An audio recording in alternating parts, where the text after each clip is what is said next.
कांता राधा कांता नमोस्तुते तप्त कांचन गौरांगी राधे वृंदावनेश्वरी वृषभानुसुते देवी प्रणमामि हरिप्रिये वाञ्छाकल्पतरुभ्यश्च कृपा सिन्धुभ्येव च पतितानां पावनेभ्यो वैष्णवेभ्यो नमो नमः। जय श्री कृष्ण चैतन्य प्रभु नित्यानंद श्री अद्वैत गदाधर श्रीवासादि गौर भक्त वृंदा हरे Krishna Krishna Krishna Hare Hare Hare Ram Ram Ram Hare Hare.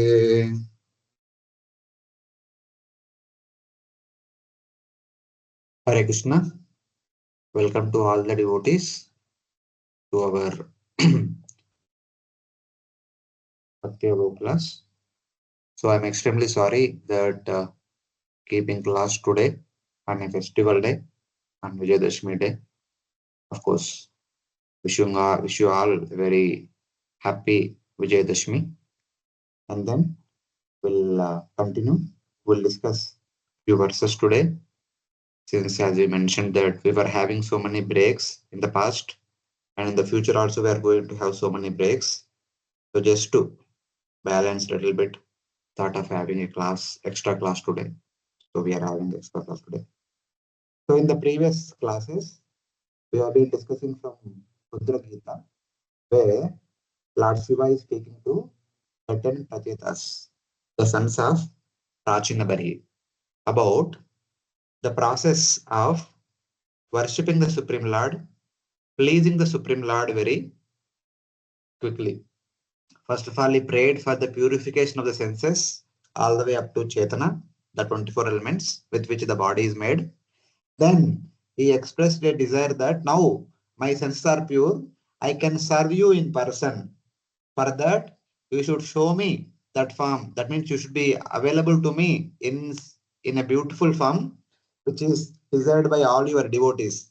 Darshanamlo didrikshunam dehi bhagavat architam. Rupam priyatamam swanam. Sarvendriya gunanjanam. Seeing which all my senses should become completely surrendered to you. And they should not be looking here and there. They should not be hankering for material sense objects for enjoyment. That kind of form you please show me so that I want to engage myself and all my senses in your personal service. Then there's the details about that form. What is the beauty of that form? Everything has been mentioned. That form manifests in this material world as Paramatma, whom we know Kshirodaksha Vishnu. He also manifests as Garbhodaksha Vishnu, that is also described. And the Lord also manifests as Karanadaksha Vishnu. So these three forms are briefly described. The same Lord, Darshanam Dirshanam, especially in relation to the creation, maintenance, and annihilation of the universe, especially the form which is very closely connected to Lord Shiva is Purusha Avatara. Because Lord Shiva himself is produced from Mahavishnu and he entered into each and every universe through the medium of Garbhodaksha Vishnu and Lord Brahma. And he always works in cooperation with Kshirodaksha Vishnu in the maintenance of the universe, helping the conditions to souls to get delivered from this material existence. So Lord Shiva is very closely connected with Mahavishnu, Garbhodaksha Vishnu, Kshirodaksha Vishnu. So he is exclusively talking about these three forms. He already spoke about Kshirodaksha Vishnu, then he is speaking about Garbhodaksha Vishnu. In the future verses, he will speak about Karnadaksha Vishnu also. And last class we stopped at 60th verse, like the universe is an expansion of the Supreme Lord, and the universe is maintained by the potency of the Supreme Lord in the form of time. He is there as a Chaitya Guru, as Paramatma inside the heart, and he is there outside in the form of time. The same Lord who is there inside the Chaitya Guru is also there outside in the form of Brahman, Paramatma, and Bhagavan, the three forms of the absolute truth. Whichever form you want to surrender, no problem, but surrender. So they are non-different from each other. So in that way. So of course, he exclusively talks about serving Bhagavan. So the universe is manifested in you, and you are manifested within the universe. You are also the Brahman, the supreme light, spread everywhere like ether. Because some worship you as Paramatma, some worship you as Brahman. He's telling it, you are only the Paramatma, you are only the Brahman, you are only the Bhagavan, you are everything. So that has been indicated by this verse of the Supreme Lord, as Lord Shiva, about the Supreme Lord. So then, from 61 onwards, he further continues. So 61 to 68 are like 2 slokas. And then there is a discussion in the remaining part of the chapter, but the last few slokas of the Dudra-Gita, where he specifically talks about Mahavishnu, Karmadakshaya Vishnu. So let us see. Yo Mayayedam Pururupayasrujat.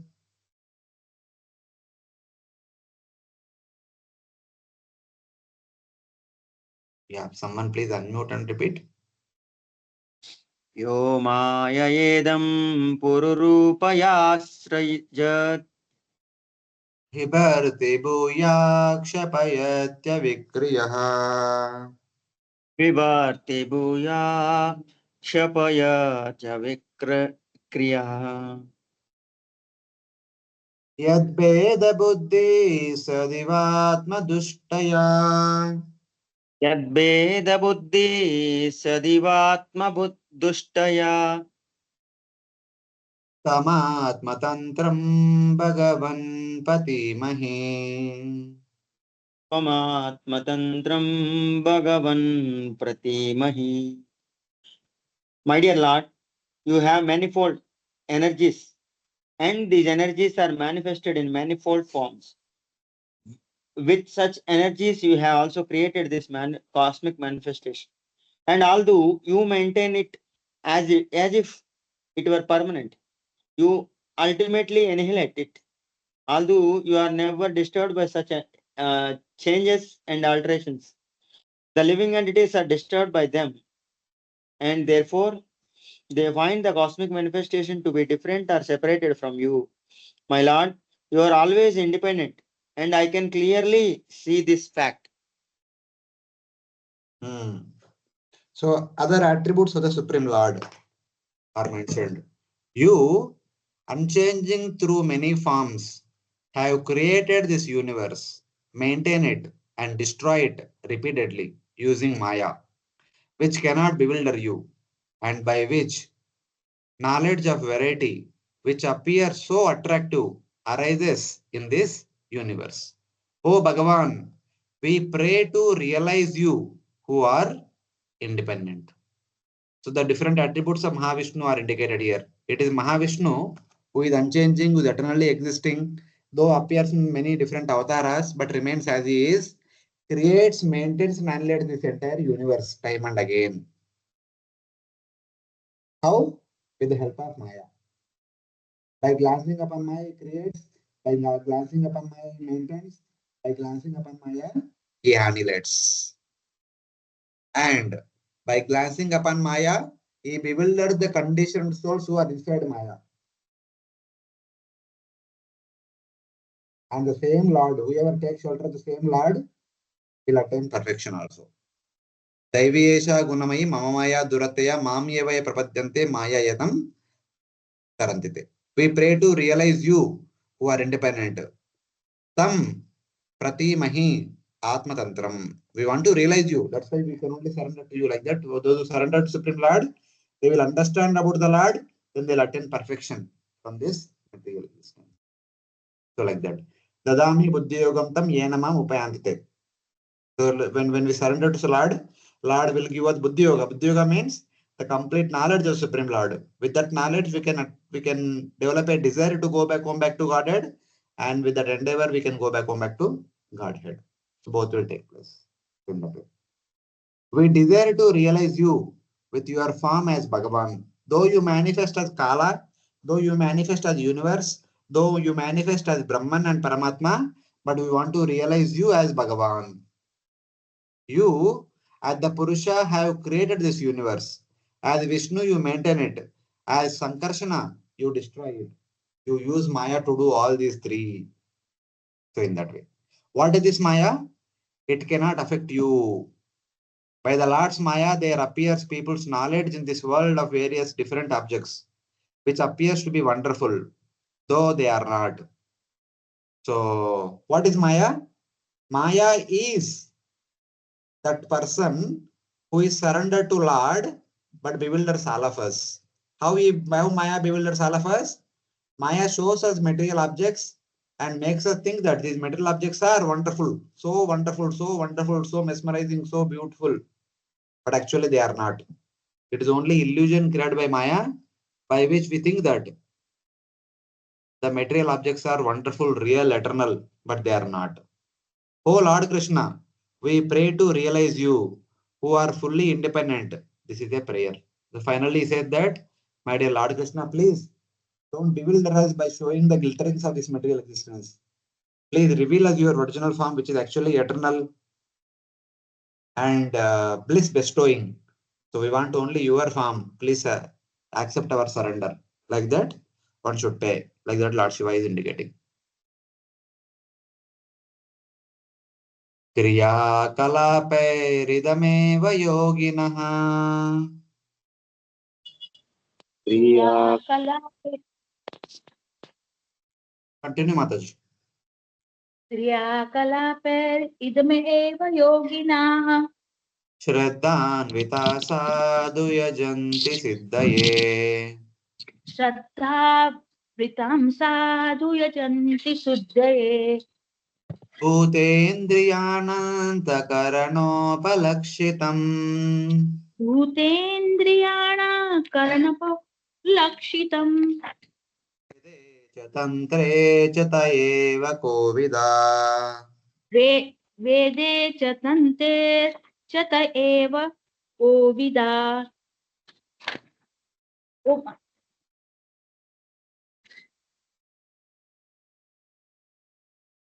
Please read the translation. My dear, Hmm. everything, 1 minute. My dear Lord, your universal form consists of all 5 elements: the senses, the mind, intelligence, false ego, which is material, and the Paramatma, your partial expansion, who is the director of everything. Yogis other than the devotee, namely the Karma Yogi, Jnana Yogi, worship you by their respective action in their respective positions. It is stated both in the Vedas and in the Shastras that are corollaries of the Vedas and entered everywhere, that it is only you who are to be worshipped. That is the expert version of all Vedas. Hare Krishna. By various actions, yogis, expert in the Vedas and Pancharatra, filled with faith and aiming for perfection, worship the Supreme Lord, who has a form with his body, senses, and antakarana under his control. Whether it may be Karma Yogis, Jnana Yogis, Ashtanga Yogis, and Bhakti Yogis, everyone, in order to attain perfection, need to worship the Supreme Lord by their sadhana. Then only they attain perfection.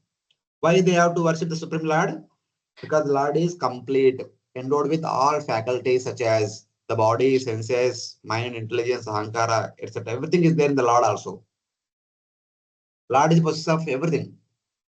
Some karma yogis and ashtanga yogis worship the first Purusha, the antaryami of all beings. This is described briefly. Here, from 61 onwards, we are talking about Karmadaksha Vishnu. So Ashtanga yogis, Jnana yogis, Karma yogis, they worship Mahavishnu, who is the creator of this entire, who possesses all his bodily limbs. So in that way. What is this form?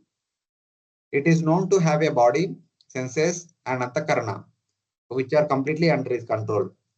He has a form controlling these items. Because Lord is the creator of 24 elements. How could he create 24 elements? He himself possesses 24 elements. That's why he is creating all the 24 elements. So like that we should understand.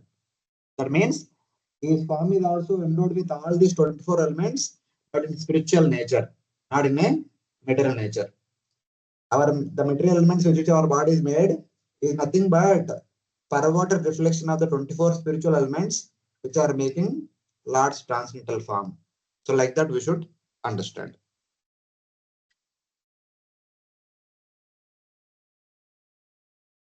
So now, Mataji. तो ये यहाँ पे material form बोला है, ये किस समझेंगे हम? आपने कहा ये कार्मोदक्ष विष्णु, बट कार्मोदक्ष विष्णु जो है वो तो spiritual form of the Lord है ना? हाँ यस, मैं भी वही बोल रहा हूँ ना. Since he has a spiritual form, which is also made up of 24 elements, he is able to create all the 24 elements with the help of Prakriti, which are material in nature. Spiritual से उन्होंने material create किया, right? In one sense, there is nothing material also. Lord has created. We are making them material. The elements by themselves are energy of the Supreme Lord only. When it belongs to Supreme Lord, it is not material. But we, instead of using them in the service of Supreme Lord, we are using them in our own service. That's why we are making them material. Okay. Yes. When the same elements are used in the service of Supreme Lord, the elements become spiritualized. Simple. We prepare bhoga. If we offer to Lord, it becomes spiritual. If we don't offer, it remains material. So like that. Okay, thank you. Tvameka adya purusha supta shaktis.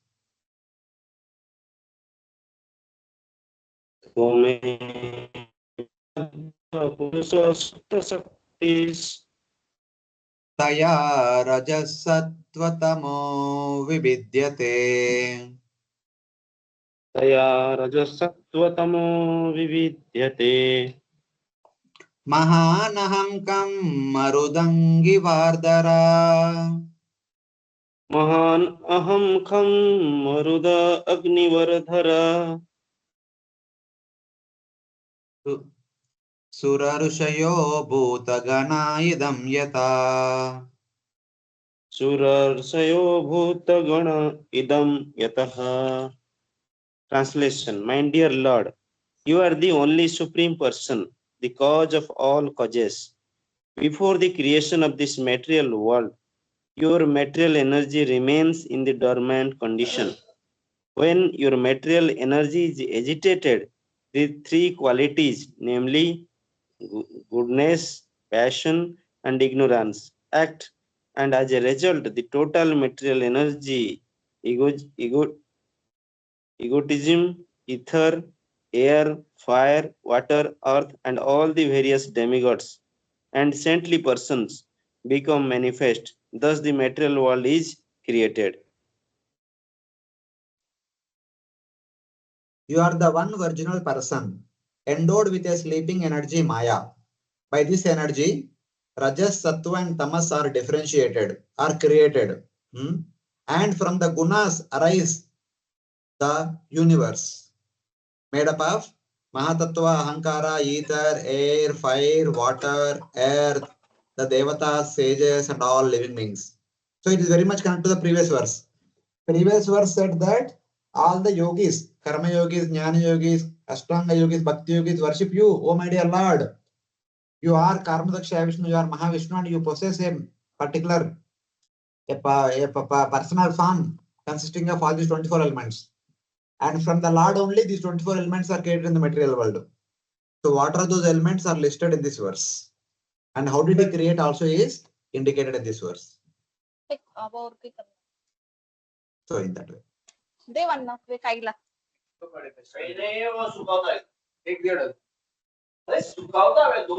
Hare Krishna, we are hearing all of you.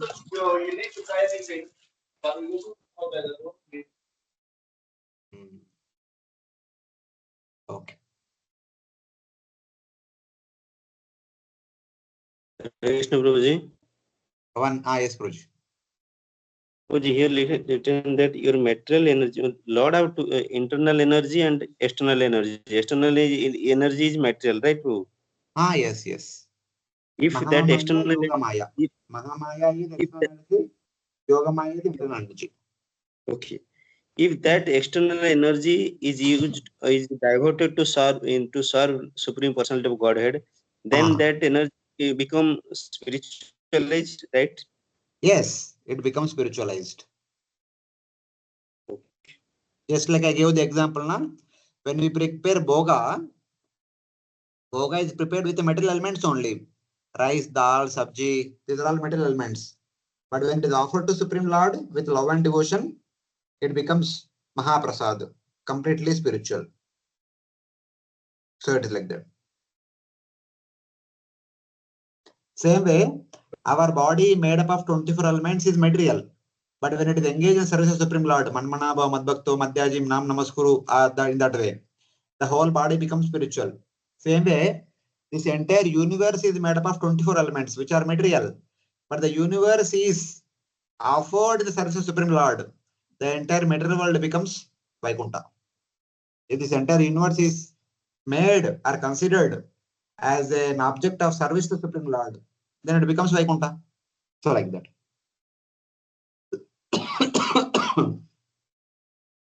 But in any case, it is Mahavishnu who himself possesses a form of 24 spiritual elements, and it is he who, glancing upon Prakriti, agitating the three modes, producing the 24 elements, combining which he created the entire universe, as well as the 14 lokas, as well as all of our physical bodies. Everything has been manifested by the same Mahavishnu. That's how Lord Shiva is glorifying Mahavishnu. You, in the form of the Antaryami Prakriti, the first Purusha, reveal yourself to some people. You possess the sleeping energy Maya. For the creation, your sleeping energy Maya wakes up. After annihilation, Maya enters into Mahavishnu and takes rest. When Mahavishnu wanted to create further, then Maya Devi comes out of the skin pores of Mahavishnu and stands in front of him. Then Mahavishnu glanced upon her and she began to produce 24 elements and all the universes and all the activities within the universe, everything. Maya Adhyakshena Prakriti Svetesa Characharam. The entire universe, along with all the living entities, is under function by the Supreme Lord's vision.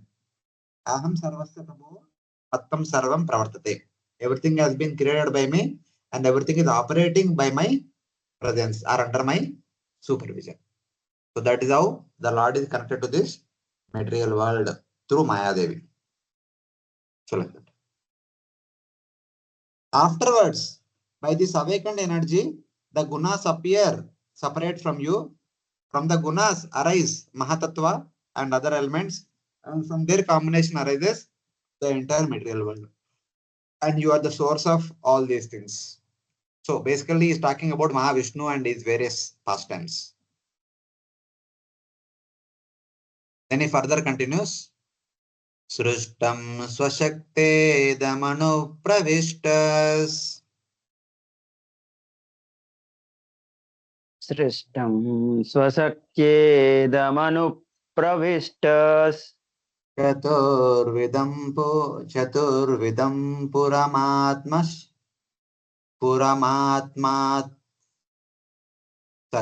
Puramatmasmakena. Chaturvidam puram Akshakena. atmam sakena. Ato vidustam purusham santamantar. Ato vidustam purusham santamantar. Bhungte ऋषिकेर मधुसारगम्या. Bhunkte krishikeer madus saragam ya. My dear Lord, after creating by your own potencies, you enter within the creation in four kinds of forms. Being within the hearts of the living entities, you know them and know how they are enjoyed their senses. The so-called happiness of this material creation is exactly like the bee's enjoyment of honey after it has been collected in the honeycomb. The Lord has entered the bodies of four types created by Maya along with the Jiva. Therefore, the Jiva within the body is known as Purusha. He, the Jiva, enjoys the honey created by the bee using his senses, even though he gets stung. So here two things are mentioned. Lord creates 24 elements Combining them, he formed the universe, enter the universe. Combining them, he forms the physical bodies, enters each and every body along with the jiva. So the 24 elements actually belong to the Supreme Lord or Supreme Lord's Maya. They are actually belonging to the Supreme Lord or Maya. But we think that the 24 elements belongs to me. Whatever body is made up of, in which we are living, we think that this body is mine and I have all right to enjoy this body or enjoy with this body. Just like the honey bees collect so much honey and keep store in the honeycomb. And we go and throw away the honeybees and take away the honey and try to enjoy. But when we are trying to enjoy the honeybees might come and sting us. Same way, this universe, which is made up of 24 elements, this body, which is made up of 24 elements, which are actually not belong to us, just like honey does not belong to us, it belongs to honeybees. But when we want to enjoy the universe, enjoy this body, the owner of the body, Prakriti, stings us, puts us into trouble, or gives us miserable situations. So, like that, we should understand. He whom the Antaryami accompanies, the Jiva should not be the object of worship. They have 4 types of bodies. So, Jiva gets 4 types of bodies. Like mammals, some bodies are produced from eggs, like birds. Some bodies are produced from perspiration, like insects. Some bodies are produced from the seeds, like the plants. The Antaryami enters this body of 4 types along with its inferior portion, Amshakena, that is Jiva. The Jiva who is situated in the body is known as Purusha. Because Purusha means Pura Isha. Purusha is Pura Isha. So, in one sense, Purusha means the master of the body. Pura is Navadvara Pura. The body made up of 9 holes is the Pura. The master of that Pura is Purusha, the Jivatma. Jivatma thinks that I am the Ishvara of this body. But actually, the Ishvara of this body is Paramatma. But instead of giving it to Paramatma, we try to own it and we try to enjoy it. So that's why Jiva is also called as Purusha. Though actually Jiva is not Purusha, but since he thinks that I am the Ishvara of this body, I am the controller of this body, I am the owner of this body, Jiva is called Purusha. One meaning of Purusha is Pura Isha. Second meaning of Purusha is Pura Tishtati iti Purusha. He who stays in this Pura is called Purusha. Pura Tishtati iti Purusha. He who stays in this body for the purpose of enjoyment is called Purusha. He does not exist outside. Because Jiva cannot stay outside the body. Outside the body does not have any existence. He has to stay inside the body only. Then only he has some existence. He enjoys the honey created by the bees using the senses. This means that in spite of being bitten by the bee, he cannot give up the attachment to the honey. Similarly, in spite of being bitten by Maya, we do not give up material enjoyment. That is our situation. We are so much attracted by material enjoyment, even though Maya is kicking us left and right, but we don't give it up. Just like a person does not giving up tasting honey, even though the honeybees are stinging left and right. So that's how very graphically Lord Shiva is describing what is our current situation. Very nice analogy. Saeshaloka Chanda Vego Saeso lokan chanda vego Vikarshasitvam Kalukalayanaha vikarshasitvam khalu kalayana Bhutani Bhutairanumeya Tattvo bhutani bhuteiranumeya tattva Gana Valirvajuriva Visaya. ghana balivairiva visaya. My dear Lord, your absolute authority cannot be directly experienced, but one can guess by seeing the activities of the world that everything is being destroyed in due course of time. The force of time is very strong, and everything is being destroyed by something else. Just as one animal is being eaten by another animal, time scatters everything, exactly as the wind scatters clouds in the sky. Hmm. The Lord, possessing great force, disturbs the places of enjoyment and destroys living beings by other living beings using the invisible force of time, just as an unbearable wind destroys the clouds. So, being bewildered by Maya, we are completely absorbed in enjoyment. We are trying to enjoy. We are hoping that let me continue to enjoy. But in due course of time, some neighbor will become an obstacle. Sometimes some neighbor will become the cause of our death also. So that's just like when we are trying to enjoy the honey bees are stinging. So what do you mean by stinging the honey bees? So one is material nature sometimes causes natural calamities, but that may be very rarely. But in generally, there are always obstacles by our near neighbor people. When we are in enjoyment, somebody will cause some obstacle. Somebody will obstruct one's enjoyment.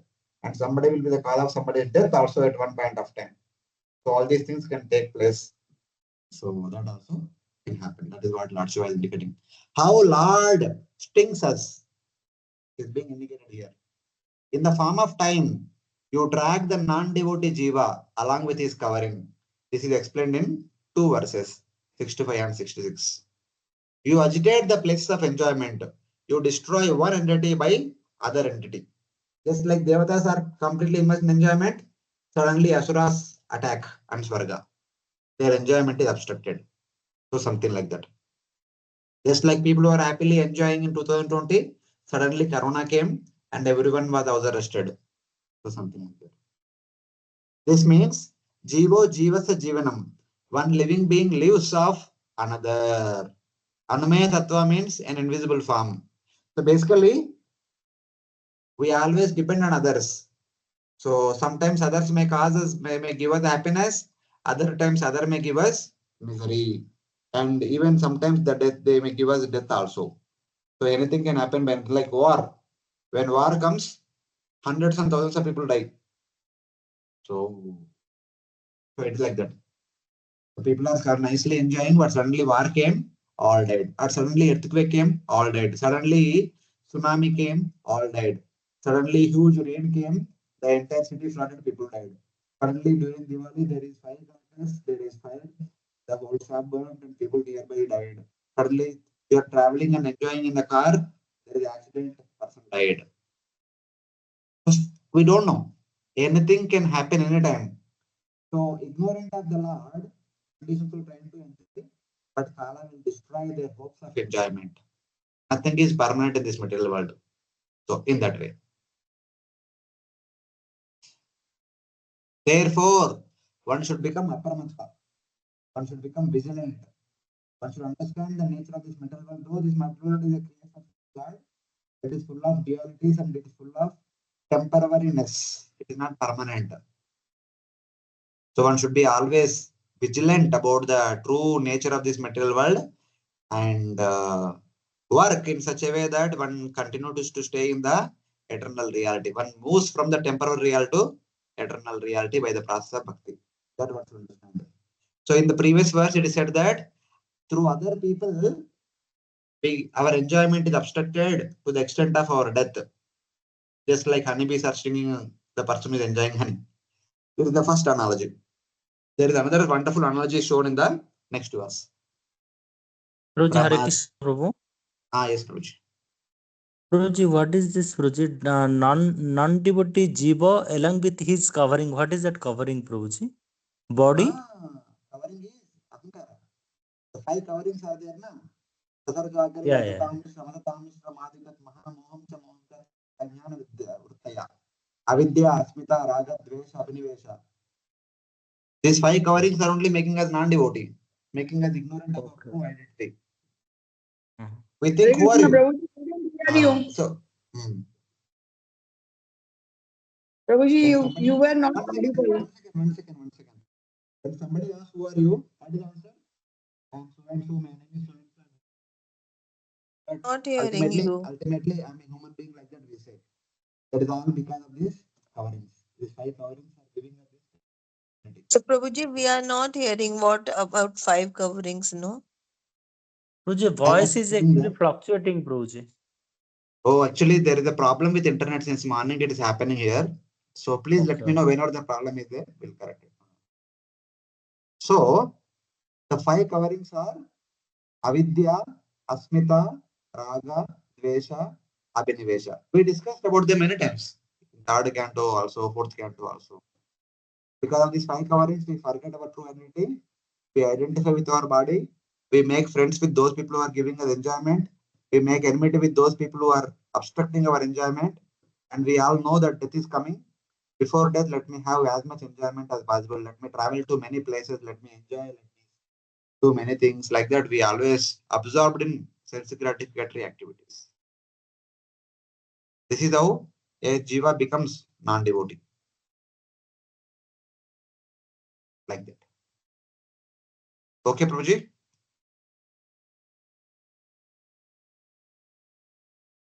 But though Jiva was trying to enjoy in this material world, the time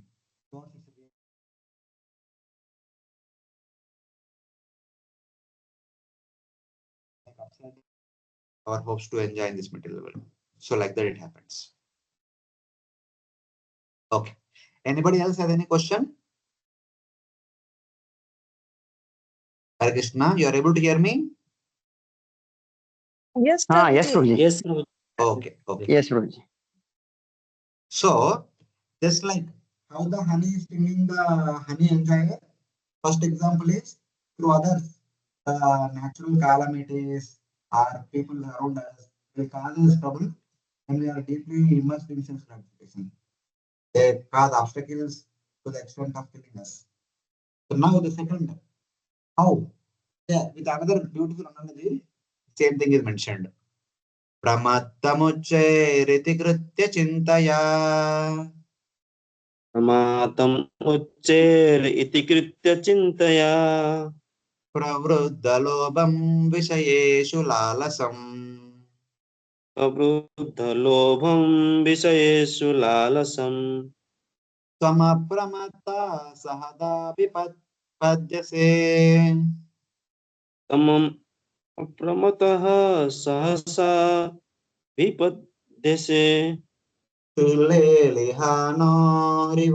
इवाकुमन्तकः कूले लीलहुनो महिर् इव कुम् अन्तकः. Translation: My dear Lord, all living entities within this material world are mad after planning for things, and they are always busy with a desire to do this or that. This is due to uncontrollable greed. The greed for material enjoyment is always existing in the living entity, but your Lordship is always alert, and in due course of time you strike him, just as a snake sneezes a mouse and very easily swallows him.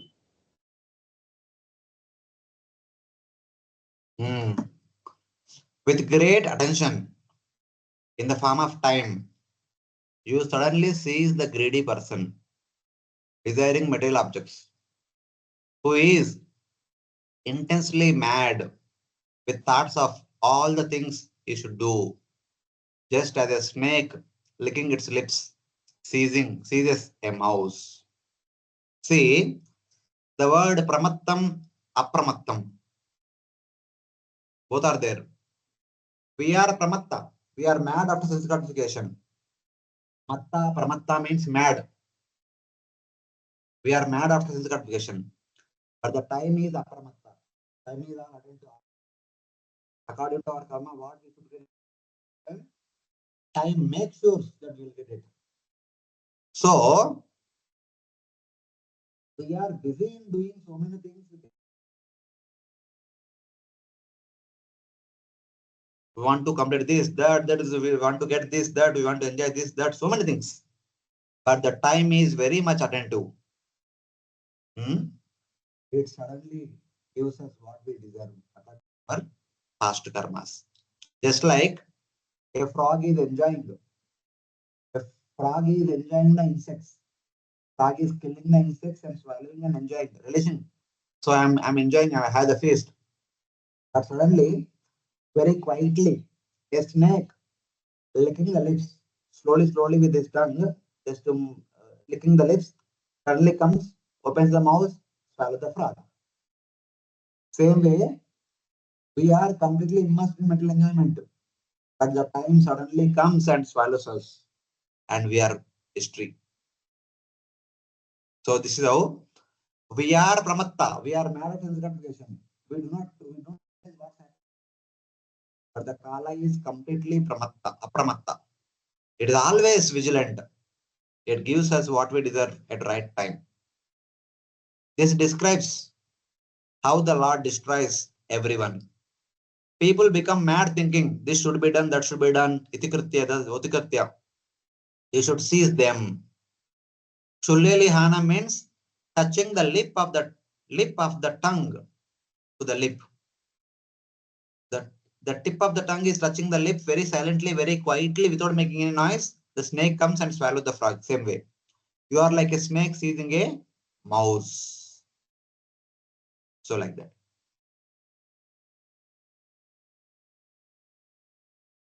Of course, here example is given mouse also. Of course, snake swallows mouse also. Snake also swallows frog also.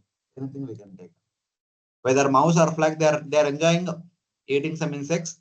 Suddenly snake will come and swallow them. So like that, the time will destroy us without our knowledge. So like that. Then what should we do? Then we should become attentive and take shelter of Lord Vishnu. Understand all these things. Never become ignorant of time. Never become ignorant of one's duty. Always engage in devotional service unto Lord Mahavishnu, the first Purusha. Like that, Shiva is going to conclude. Kastvat padabjam vijahati pandito.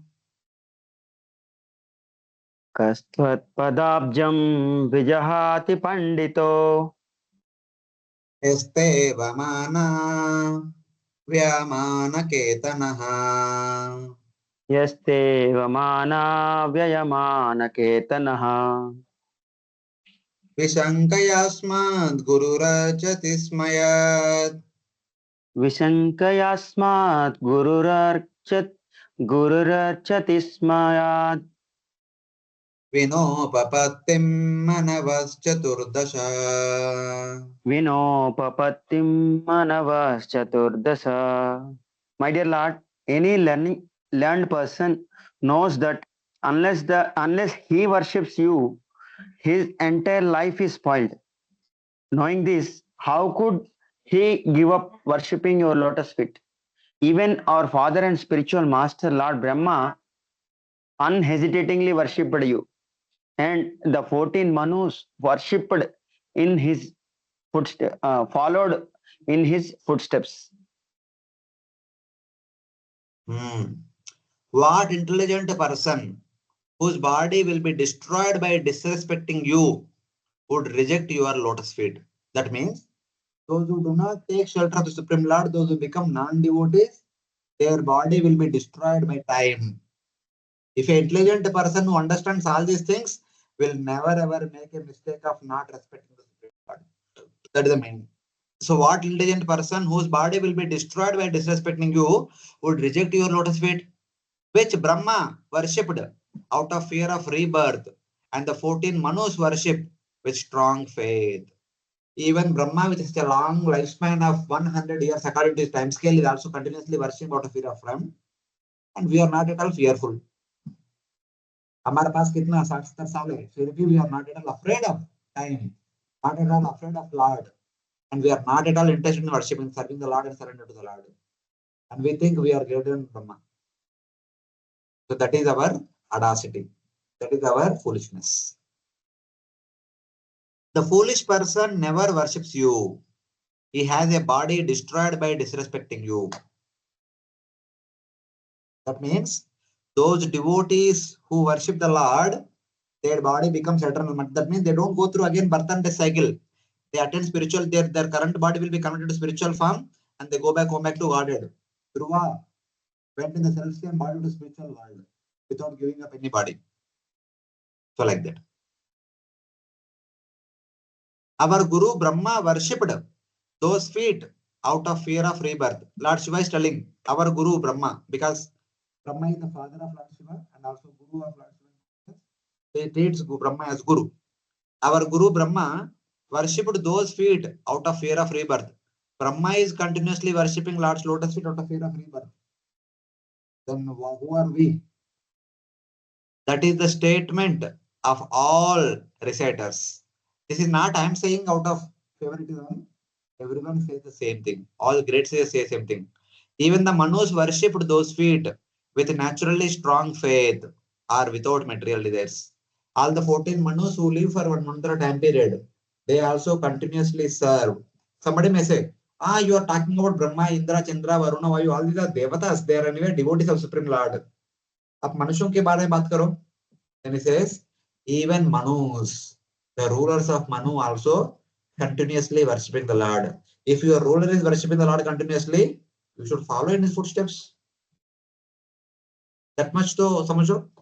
So like that, Lord Shiva is indicating, forget about Brahma, Shiva and all other devatas. Anyway, they worship the Supreme Lord. If you think like that, then see, your ruler Manu is also continuously worshipping Lord with complete faith.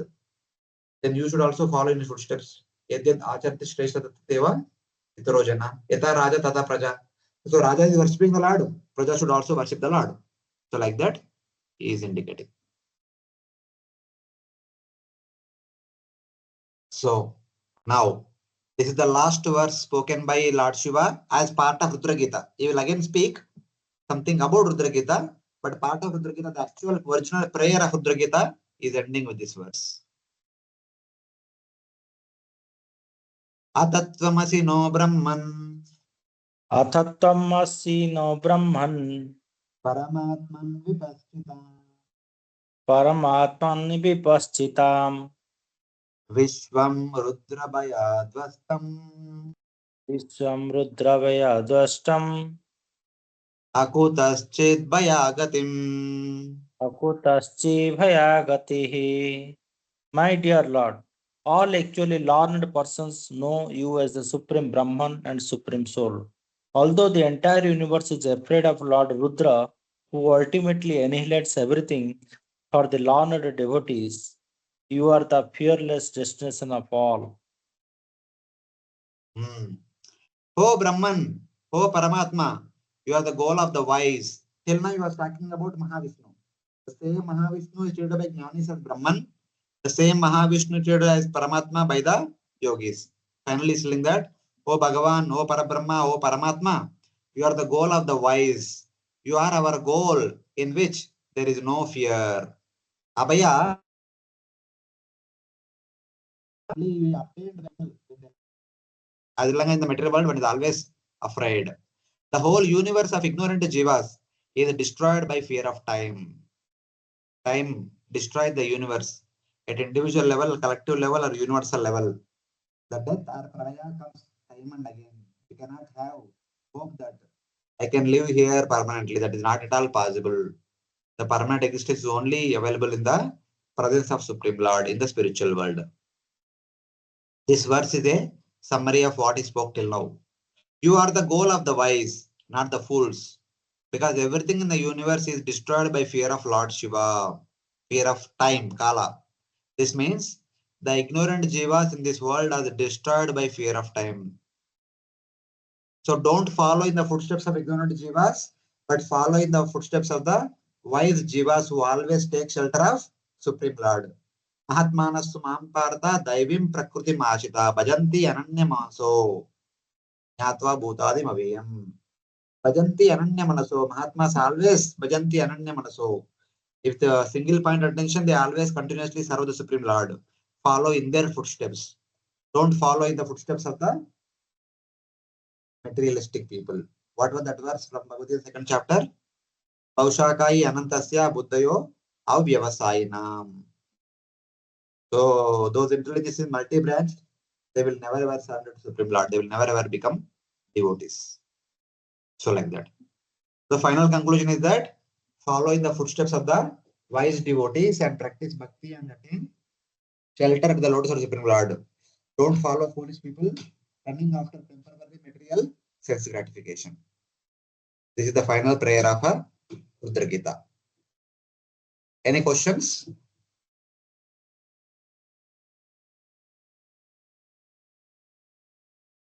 No, Prabhu.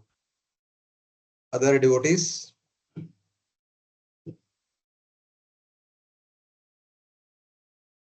Now, there are few concluding words about Dudra-Gita.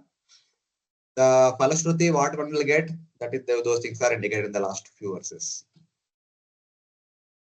Idam japta badram vo Idam japta bhadram vo vishuddha nrupanandana visuddha nurpanandanaha swadharmam manutishtanto swadharmam anutishtanto bhagavatyarpitashayah. bhagavatyarpita sayaha.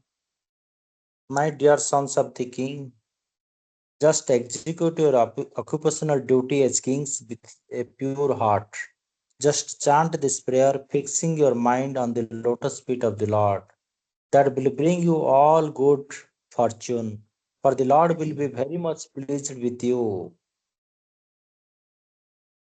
O princess, being pure, offering your minds to the Lord, perform your prescribed duties and chant this prayer.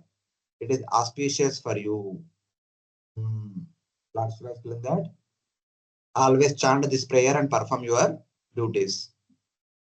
Mam anusmara yuddhacha. Perform your prescribed duties. This statement indicates that the Prachetas had karma mishra bhakti.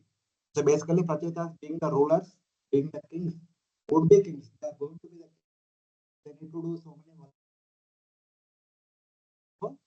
So Lord Shiva says, so always remember this prayer and perform your duties. So like that.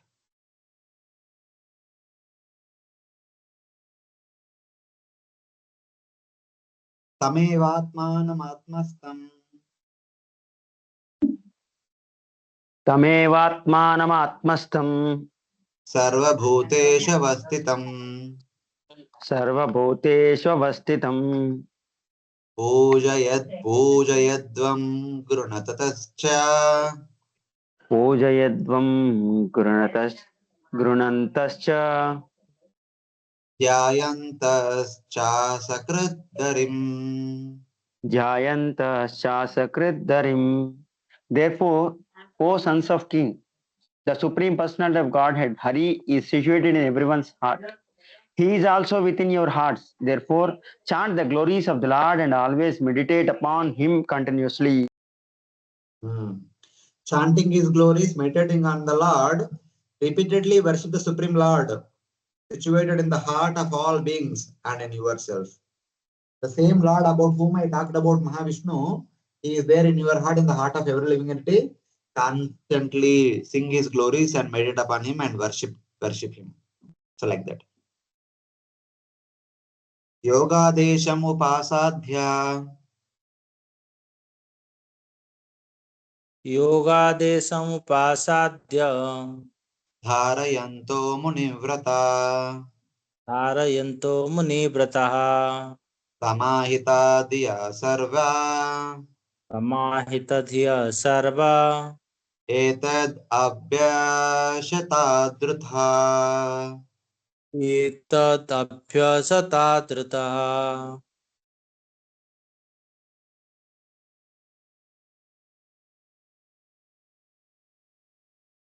My dear princess, in the form of a prayer, I have delineated the yoga system of chanting the holy name.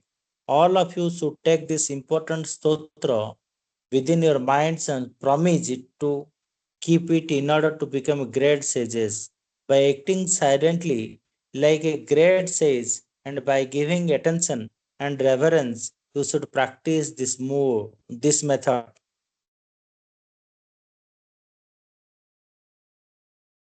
Having obtained this prayer called Yoga Desha, studying it, contemplating it, being strong in vows, and concentrating your intelligence, you should all chant this prayer repeatedly with great respect. Since you are going to worship the Lord, always read this prayer, study this prayer, contemplate this prayer, follow some strict vows, and with fixed intelligence, you should perform your yeah while chanting this prayer. Yoga Desham Upasadhya means having obtained this prayer called Yoga Desha and studying it.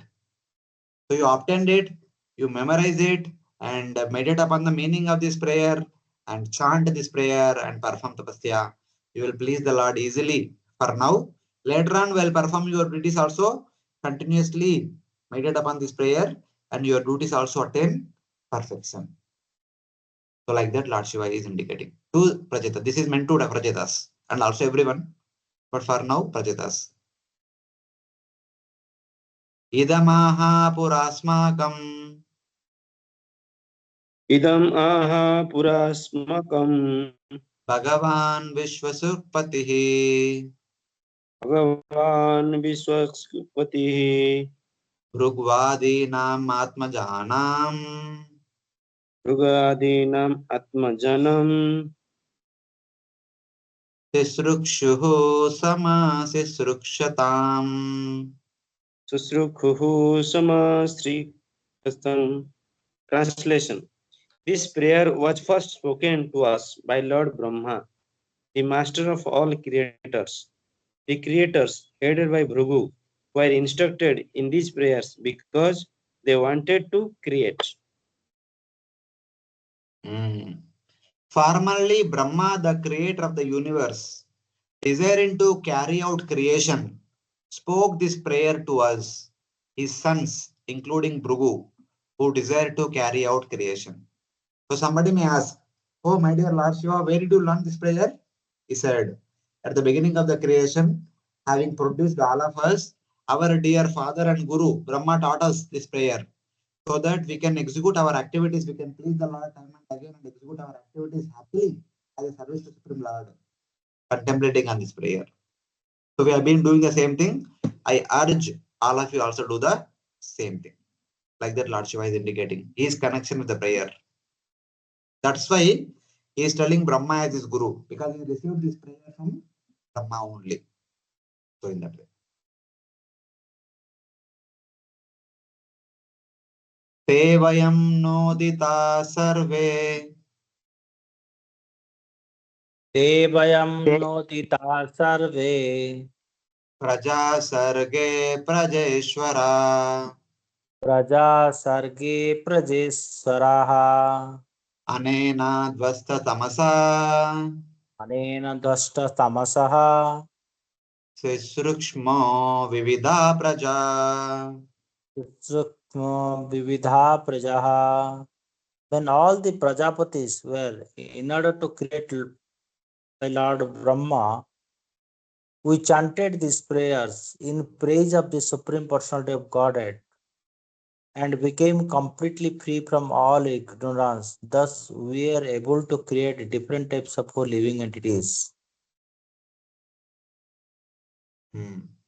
Ordered by Brahma as controllers of the progeny, we all destroyed ignorance by this prayer and created a variety of progeny at the time of secondary creation. So following the instruction of Brahma, we all chanted this prayer and performed our duty of creating all the progeny, and we became successful in our duties.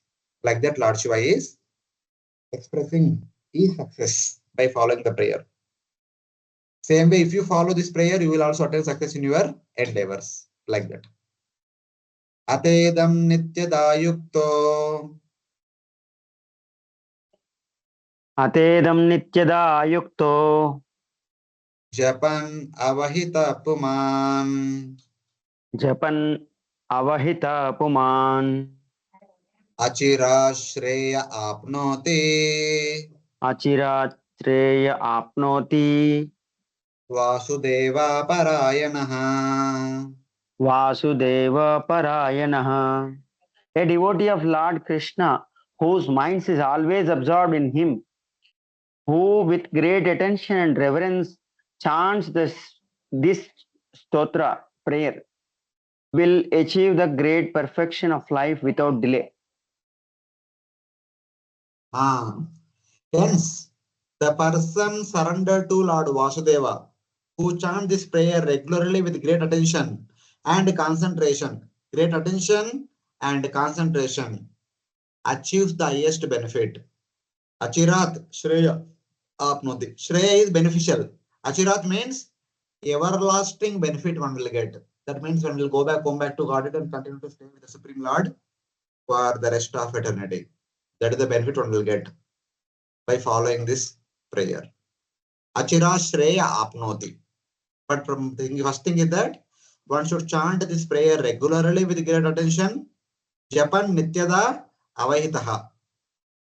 And with concentration, with Yukta. Yukta Asita Matpara. Something like that. Shreyasamiha Sarvesham. So 1 second. So, 1 second. So, Achira Shreya Apnoti. The Shreya, the benefit which lasts eternally. So one may think that, oh, I will get the benefit here. I'll get good wealth which lasts eternally. No, not like that. This verse talks about one will come back to Godhead. The first result one should be looking after by chanting this prayer is how to come back to God and become an eternal servant to the Supreme Lord in the spiritual world for the rest of eternity. That will be obtained. If at all, some people have some desires in the material world, even they can be obtained. First spiritual desire, then material benefits. So that is mentioned in this verse. Shreyasamiha sarvesham. Shreyasamiha sarvesham. Jnanam nishreyasam param. Jnanam nishreyasparam. Sukham tarati dushparam. Sukham tarati dusparam. Jnanano vyasanarnavam. Jnanano vyasanarnavam. In this material, there are different type of achievement, but of all of them, the achievement of knowledge is considered to be the highest, because one can cross the oceans of notions only on the boat of knowledge. Otherwise, the ocean is impassable. So one may think that no, I have so many immediate issues to solve. I need immediate solution. Baba, immediate solution to aayega. But among all the solutions, among all the immediate solutions, this is the best solution. You should be aiming for this. Don't restrict yourself for solving the immediate problems, but solve the eternal problem. That is indicated here.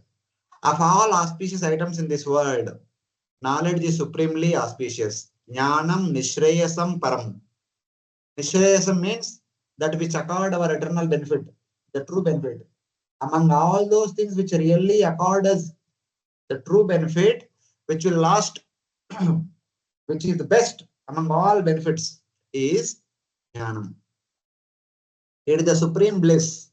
The boat of knowledge crosses the ocean of samsara, which is hard to cross. Otherwise, all other blessings in the material world only simply bind us in the material world.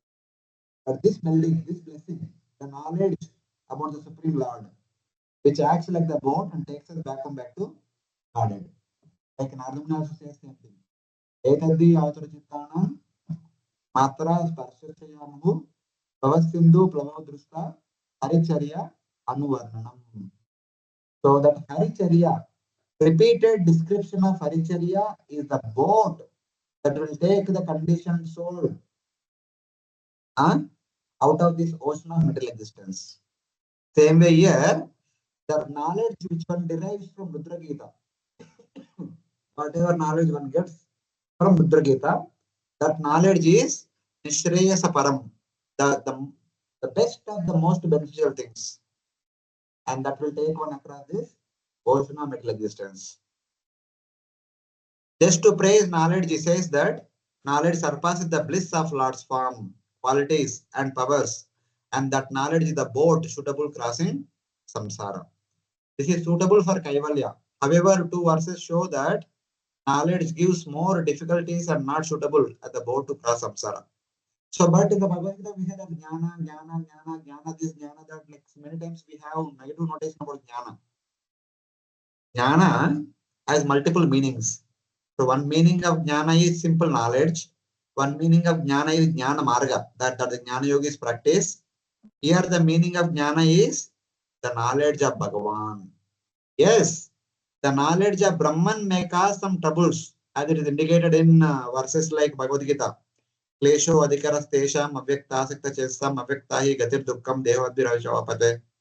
For a living entity embodied in the material body, the knowledge of impersonal Brahman may be difficult, produces a lot of difficulties.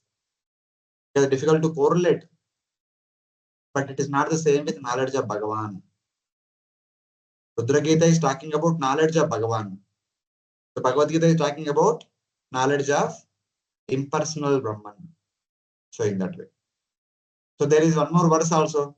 Krishro Mahaniha Bavarno Aplavesham Shadvar Kanakram Asukena Tideshtanti Tattam Harer Bhagavato Bhajaniya Mangrim Kurtvodupam Vyasanamuttara Dustaranam. Before this verse, there is a lot of discussion about Jnana.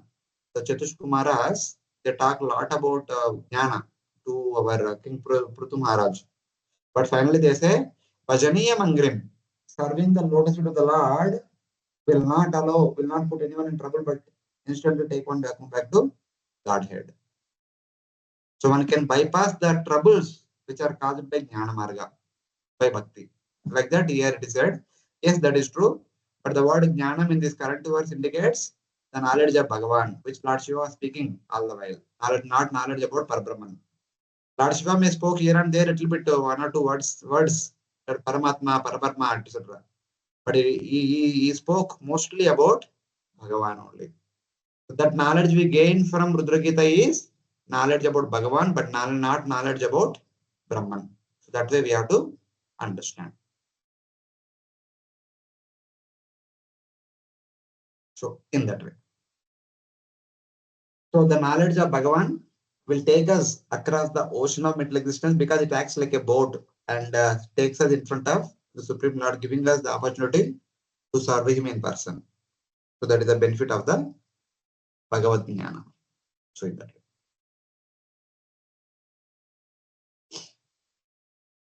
All of you are able to follow. Any questions till now? Vishnu Prabhuji. Prabhuji, what are the main difference between Rudra Gita and Bhagavad Gita? See, Bhagavad Gita is elaborate discussion. Bhagavad Gita is primarily the summary of all the Vedas. The Vedas have three sections: Karma Kanda, Jnana Kanda, and Upasana Kanda. Karma Kanda talks about Nishkama Karma Yoga. Jnana Kanda talks about Jnana Yoga and Ashtanga Yoga. Upasana Kanda talks about Devata worship and Vishnu worship. So all these elaborately described Vedic teachings are summarized in Bhagavad Gita. So Bhagavad Gita is an elaborate book, but the essence of Bhagavad Gita is Rudra Gita. Of course, in Bhagavad Gita we have Karma section, the first 6 chapters, Jnana section, the last 6 chapters. In the middle part we have Bhakti section. So the essence of Bhakti section is Rudra Gita. Rudra Gita is directly addresses Bhakti and also takes the help of Karma and Jnana also. So initially, in order to purify our senses, we need to take the help of Karma and Jnana. Once senses are purified, then we should exclusively serve in the service of the Supreme Lord. That is called Aranya Bhakti. So in that way. Okay. So Rudra Gita is summary of Bhagavad Gita. Bhagavad Gita is the summary of the 4 Vedas: Rig Veda, Yajurveda, Samaveda, Atharva Veda. Okay. Okay. Okay. Thank you. Ya imam shraddaya yukto या इमं श्रद्धया युक्तो Madgitam Bhagavastavam अधीतं भगवस्तमम् Adiyano Duraradyam अधियानो दुराराध्यम् हरिम् आराधयत्तसो हरिमाराधयत्यसो. Translation.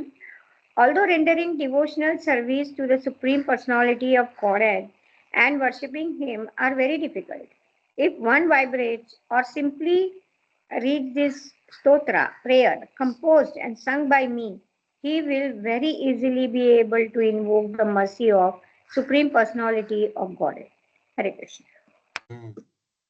He who with faith studies my song, praising the Lord, pleases the Lord, who is rarely found. Ajita becomes Jita. Unconquerable Lord becomes conquerable by studying and reciting this prayer called as Dudra-Gita, which is given by Lord Shiva. Therefore, in this verse, Lord Shiva speaks of bhakti. He who studies this pleases the Supreme Lord. So in that way. Because Rudra-Gita is Jnanam Nishreyasam Param. So it is the most auspicious and the most beneficial thing. So whoever takes shelter of this will very soon please the Supreme Lord, Vishnu. So that is the most beneficial thing for everyone, pleasing the Lord. Whatever we do is nothing but Lord Shiva is giving the for pleasing the Supreme Lord. In that way. Vindate Purusho Musmat. Vidyate Purusho Vidyate Purusho Masmat Yadyad Ityanta Satvaram. Yadya Ichyate Asatvaram Madgita Gita Suprita. Adgita Gita Suprita Shreyasam Ekavallabhat. Shreyasam Ekavallabha. Translation. The Supreme Personality of Godhead is the dearmost objective of all auspicious benedictions. A human being who sings this song sung by me can please the Supreme Personality of Godhead. Such a devotee, being fixed in the Lord's devotional service, can acquire whatever he wants from the Supreme Lord. Hare Krishna. From the Lord, the sole object of affection, the steady person attains the best of whatever he desires from singing my song, which pleases the Lord. So basically, the best of all one desires is going back home back to world. That one definitely will attain. Other things also one can attain. Like that, Lord Shiva is telling. Asatvaram means steady. If one sings my song, the Lord becomes very much pleased.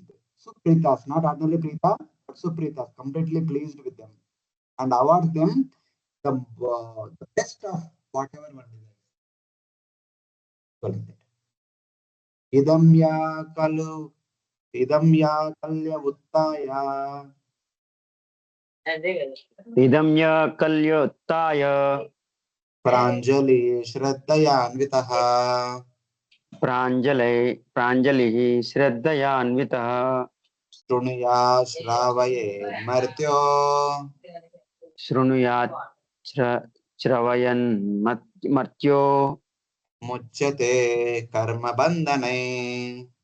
Muchyate Karma Bandhanaihi. A devotee who rises early in the morning and with folded hands chants these prayers sung by Lord Shiva and gives facility to others to hear them certainly becomes free from all bondages to fruitive activities. A devotee who rising early in the morning and folding his hands hears these prayers and lets other hear them with faith certainly becomes free from all bondage of karma. Just like everyday morning in Mangalarti we sing Guru Ashtakam.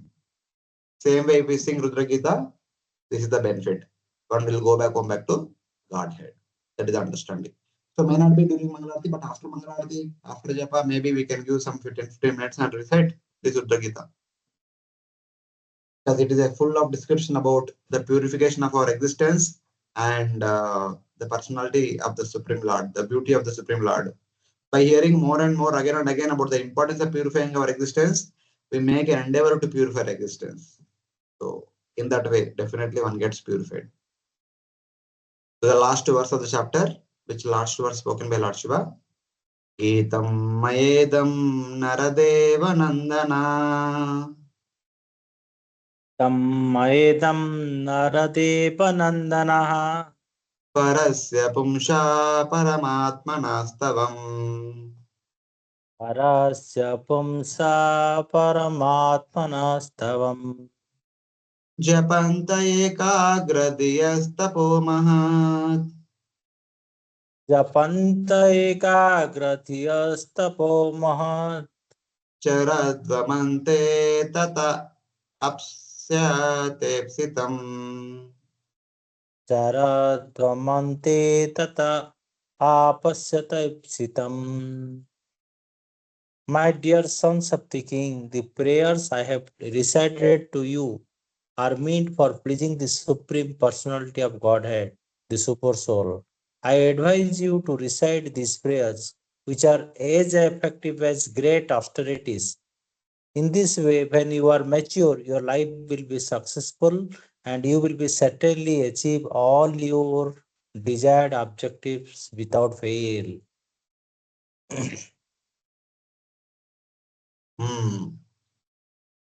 Oh, princess,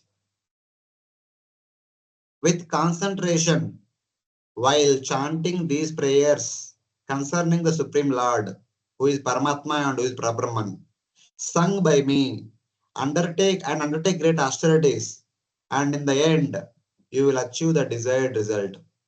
So whatever desire you brought all of you here, that you will definitely achieve, and very quickly you will achieve. For that, follow this prayer. You will attain your desired results. Indicate that they had some material desire because they have come here. Their father told that you go and please the Lord, come back, get married, and rule the kingdom.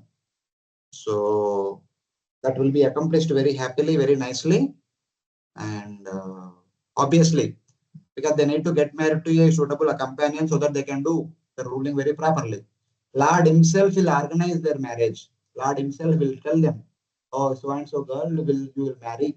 Like that, Lord only arranges their marriage. That was the desire of their father. For fulfilling that, they have come all the way here. That will be accomplished by doing this uh, worship, by chanting these prayers. So, like this, Lord Shiva had indicated your immediate need will be addressed and your eternal need will be fulfilled. That is going back, come back to Godhead. So, please chant this prayer. Like that, Lord Shiva has indicated and informed them about the process of perfection. Hare Krishna. This is how the Dudra-Gita ends. Any questions?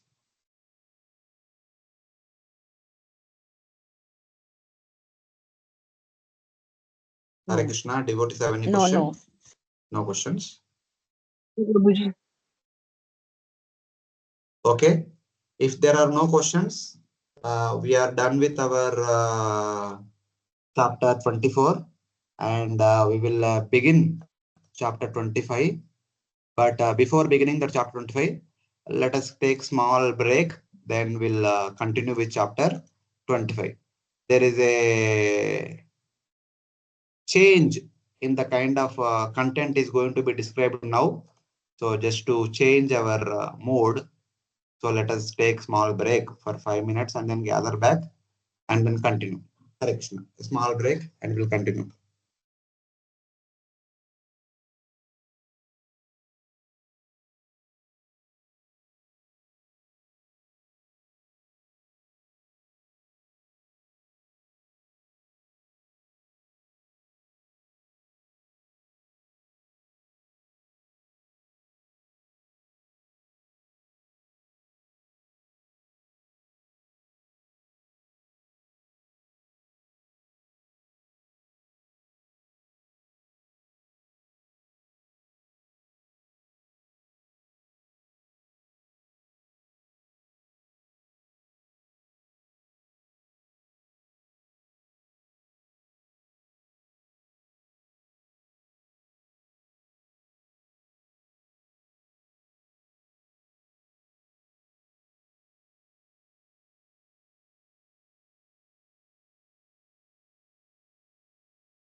Hare Krishna, Krishna Krishna, Hare Rama, Rama Rama, Hare. Hare Krishna. Devotees are there? Yes, Yes, Prabhu. Yeah. Yes, Prabhuji. Now, starting from 25, all the way up to 28, 25, 26, 27, 28. 4 chapters. Actually, 5th chapter is also kind of part of it only. It is also continued up to 29 chapter. 5 chapters in total. There is a wonderful description of the story of Puranjana. In one sense, the story of Puranjana is our story only. But from technical point of view, if you see, this entire section is nothing but the description of the anatomy of human body. If there are doctors, they will really appreciate this section. They can actually, they have spent years together to understand the anatomy of human body. The same thing we can see from the Bhagavatam also. But intelligently, Bhagavatam does not describe the anatomy of human body as it is. It describes everything in the form of a story. So that even the common people, a layman, can understand and appreciate the anatomy of human body. It does not only end at anatomy. The anatomy extends to further our performance of our activities, the results of our activities, and purifying our activities and attaining perfection. The whole life of a human being in this material world is described, starting from the birth until death, and after rebirth, and after rebirth, until one goes back to Godhead. What all happens in the complete cycle of a jiva, since the time jiva comes to the material world and until the jiva goes back to Godhead. The complete journey of the jiva in the material world has been described in this section. If we extrapolate it, of course, you may not have all the details, but you simply have to extrapolate, so it becomes complete journey. So 29th chapter is very technical. Nardamuni speaks highly technical subjects, very difficult to follow, very difficult to understand. But still, before that, things are okay. So since 4 chapters are story, 1 chapter is highly philosophy. So there is a balance. Chapter story and philosophy both combined together. There is a nice balance in this particular section. So we are starting today, and this is one of the technical section, big section. We'll be continuously doing. I request all the devotees to be present, all the classes, so that we can appreciate why Nardamuni is speaking this story. Because just like there is a discussion comes in the 3rd canto of Bhagavatam, at one point of time, Vidura is telling Maitreya. So Vidura comes to Maitreya and surrenders and accepts him as Guru, and please teach me. He says, why you have come to me? You go to your father. Your father wrote Mahabharata and he taught everything to you through Mahabharata. He said, yes. My father wrote Mahabharata with so many materialistic stories to attract the materialistic people. Materialistic people want to hear about material things. The lusty people will want to hear about lust. Greedy people want to hear about greed. Pride people want to hear about pride. So by describing the stories of Kama, Krodha, Lobha, Mada, Moha, Mandara, Mastara, is trying to bring them to Bhagavad Gita, which is the sum and substance of Mahabharata. But I am not part of Kama, Krodha, Lobha, Mada, Moha, Mastara. So why should I listen to all these Kama, Krodha, Lobha, Mada, Moha, Mastara stories? I want to hear pure Krishna Katha. Till now I have been hearing all the stories. Last many 100 years I was acting as a minister, and 35 years I have been traveling to all the pilgrimage places. I've been seeing, I've been hearing, I've been dealing with all these materialist stories only. Both okay. Now I just want to listen pure Krishna Katha. I don't want to listen all those things. So for a personality like Vidura, that is okay. He might say that I just want to hear pure Krishna Katha. But for a person like us who are not in the platform, in order to understand that we are still in the material existence, we are still in the perfected by Kama, Krodha, Lobha, Mada, Moha, Masara, we should listen to the stories of Kama, Krodha, Lobha, Mada, Moha, Masara, so that we can understand what is our situation, where are we situated. by hearing such stories. Simply by hearing pure bhakti stories like gopis stories and all in Vrindavan, we may think that I am this gopi, I am like this gopi, I am like this gopi. We may act like Sajiyas. We are not, but we simply try to imitate like them. That is not at all good. But when we hear stories like Puranjana and all, we understand. Hey, अबे मेरे बारे में बोल रहे, ये मेरा ही है. We may not say outside, but we should be able to understand and accept within the core of our heart. ये मेरा ही है, मेरा भी ऐसे हाल है, मेरा भी situation ऐसा है. So that's why it is very much important to hear such stories, at least in our initial days of bhakti, to understand where are we situated, how are we conditioned in this material world, what is the way we can get rid of this current conditioned state. So this is very much important for each one of us, and it is talking from the very basic, the anatomy of the human body. We should understand, we are thinking this body is the source of all enjoyment, but understand what this body is all about. Of course, third canto talks about how this body is constructed. But when you dissect this body, what are the different parts of this body? How are the different parts are functioning? How are they acting? Etc. etc. We can graphically understand from this chapter. So those who are doctors, please follow these chapters carefully, and you can select the presentation topics at the end of the fourth canto from this section, so that you can add from medicine point of view also.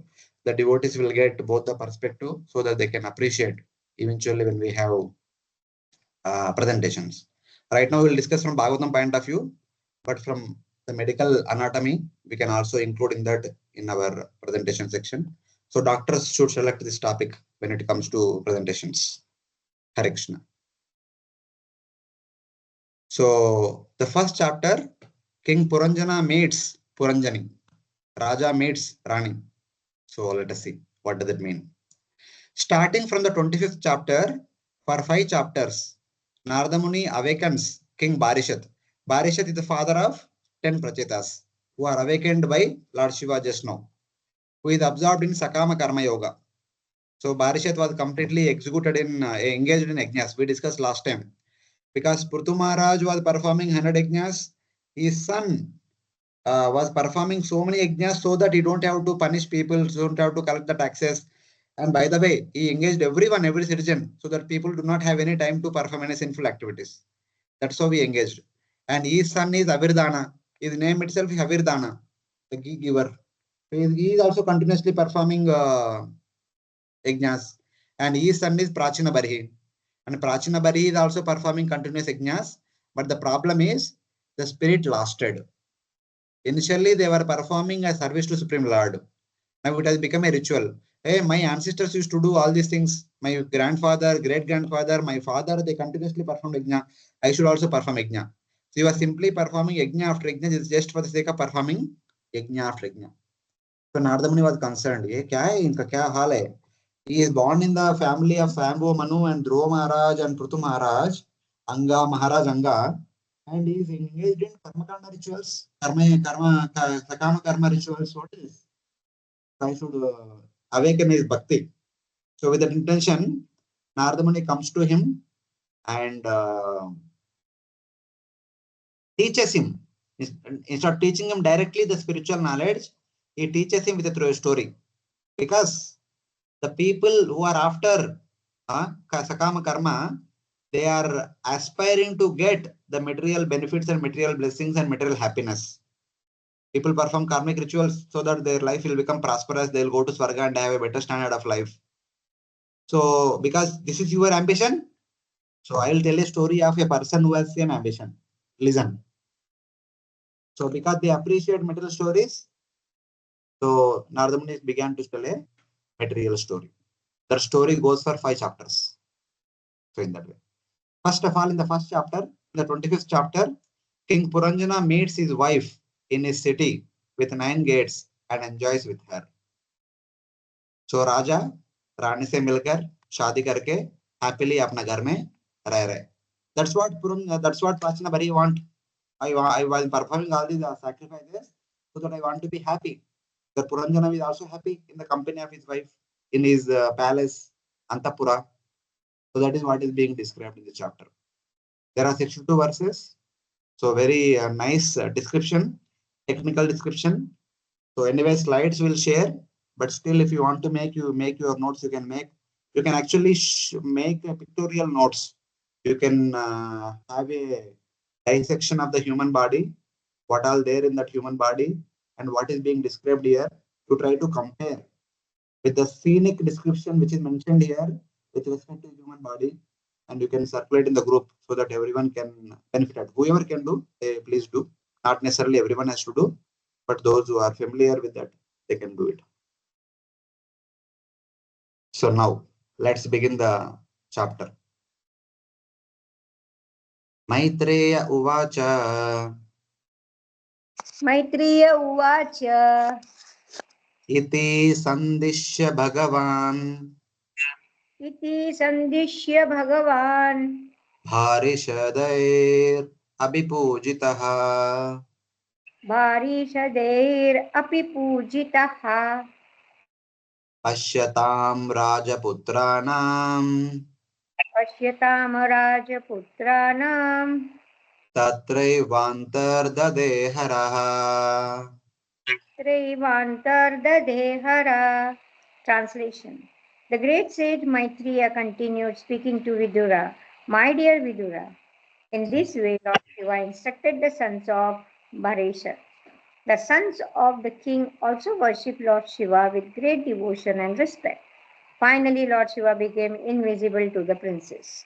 Hare Krishna. Maitreya said, after instructing the sons of King Barishat and being worshipped by them, Lord Shiva disappeared. Lord Shiva instructed, he told how they should follow their desired tapasya and eventually kingly duties.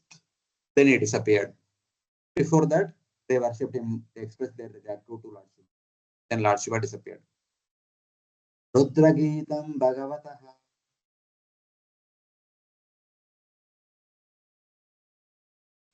आपका आवाज नहीं आ रहा है.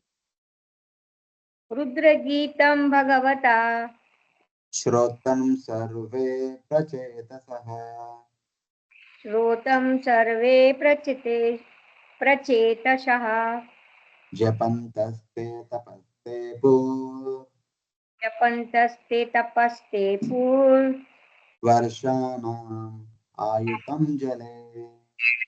Varsanam ayutam jale. Translation. All Prachetas princes simply stood in the water for 10,000 years and recited the prayer given to them by Lord Shiva. Hari. So Lord Shiva departed. Then they entered the water body which is nearby. In that water body, chanting the Dudra-Gita, they performed tapasya for 10,000 years. Chanting Lord Shiva's song concerning the Supreme Lord, the Prachetas performed tapasya for 10,000 years in the same water.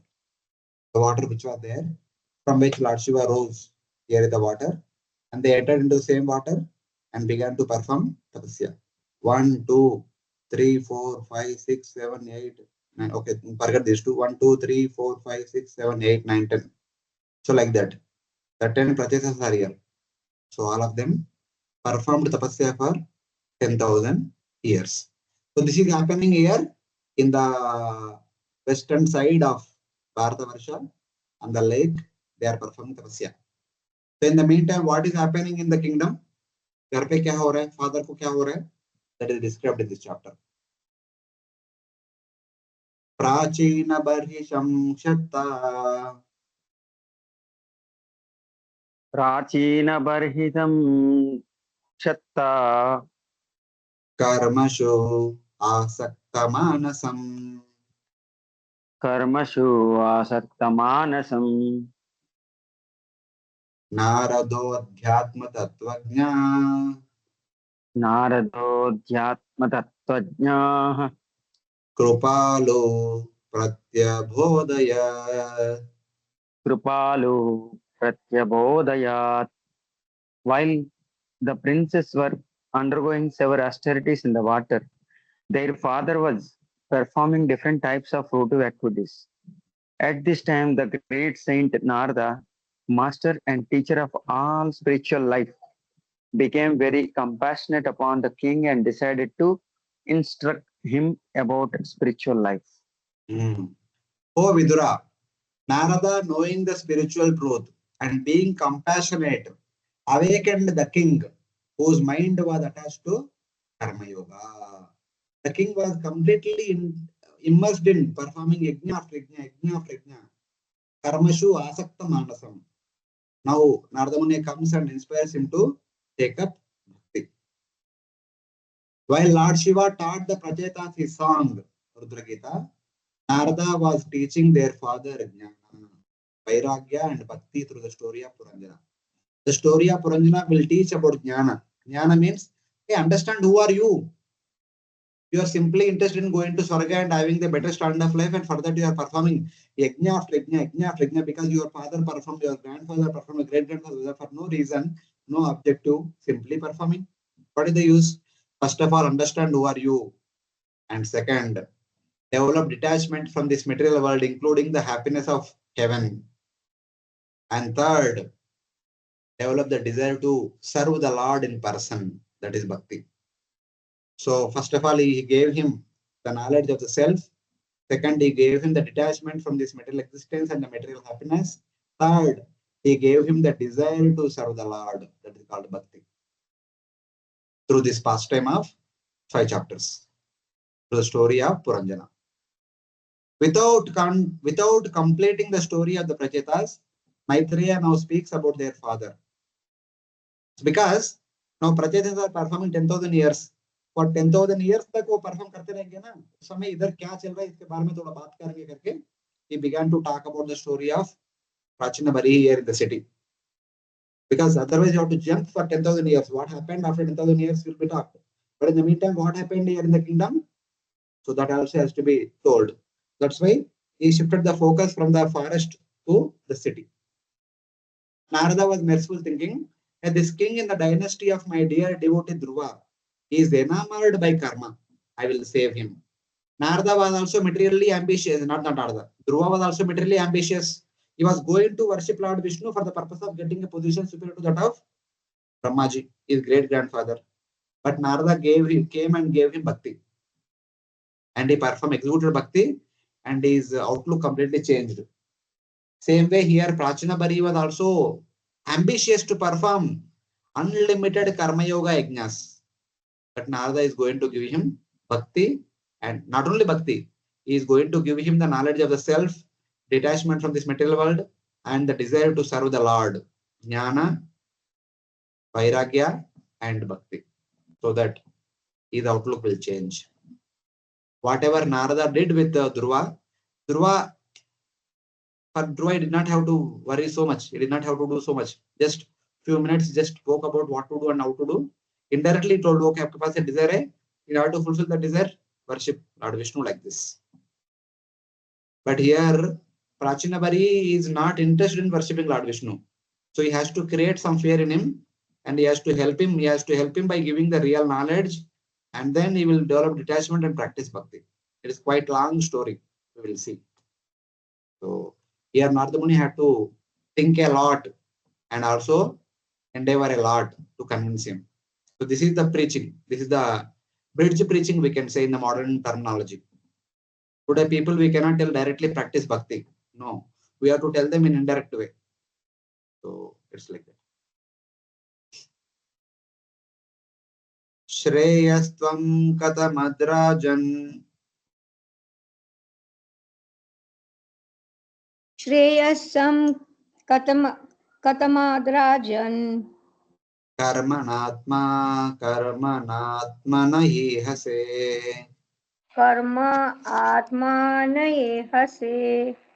Dukkahani sukhavapti. Dukkahani sukha ka vaptiha.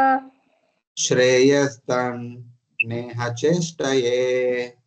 Shreyasanane hacheshtaye. Translation. Narad Muni asked King Prachanbari Sir, My dear king, what do you desire to achieve by performing these fruitive activities? The chief aim of life is to get rid of all miseries and enjoy happiness. Things cannot be realized by fruitive activity. Hare Krishna.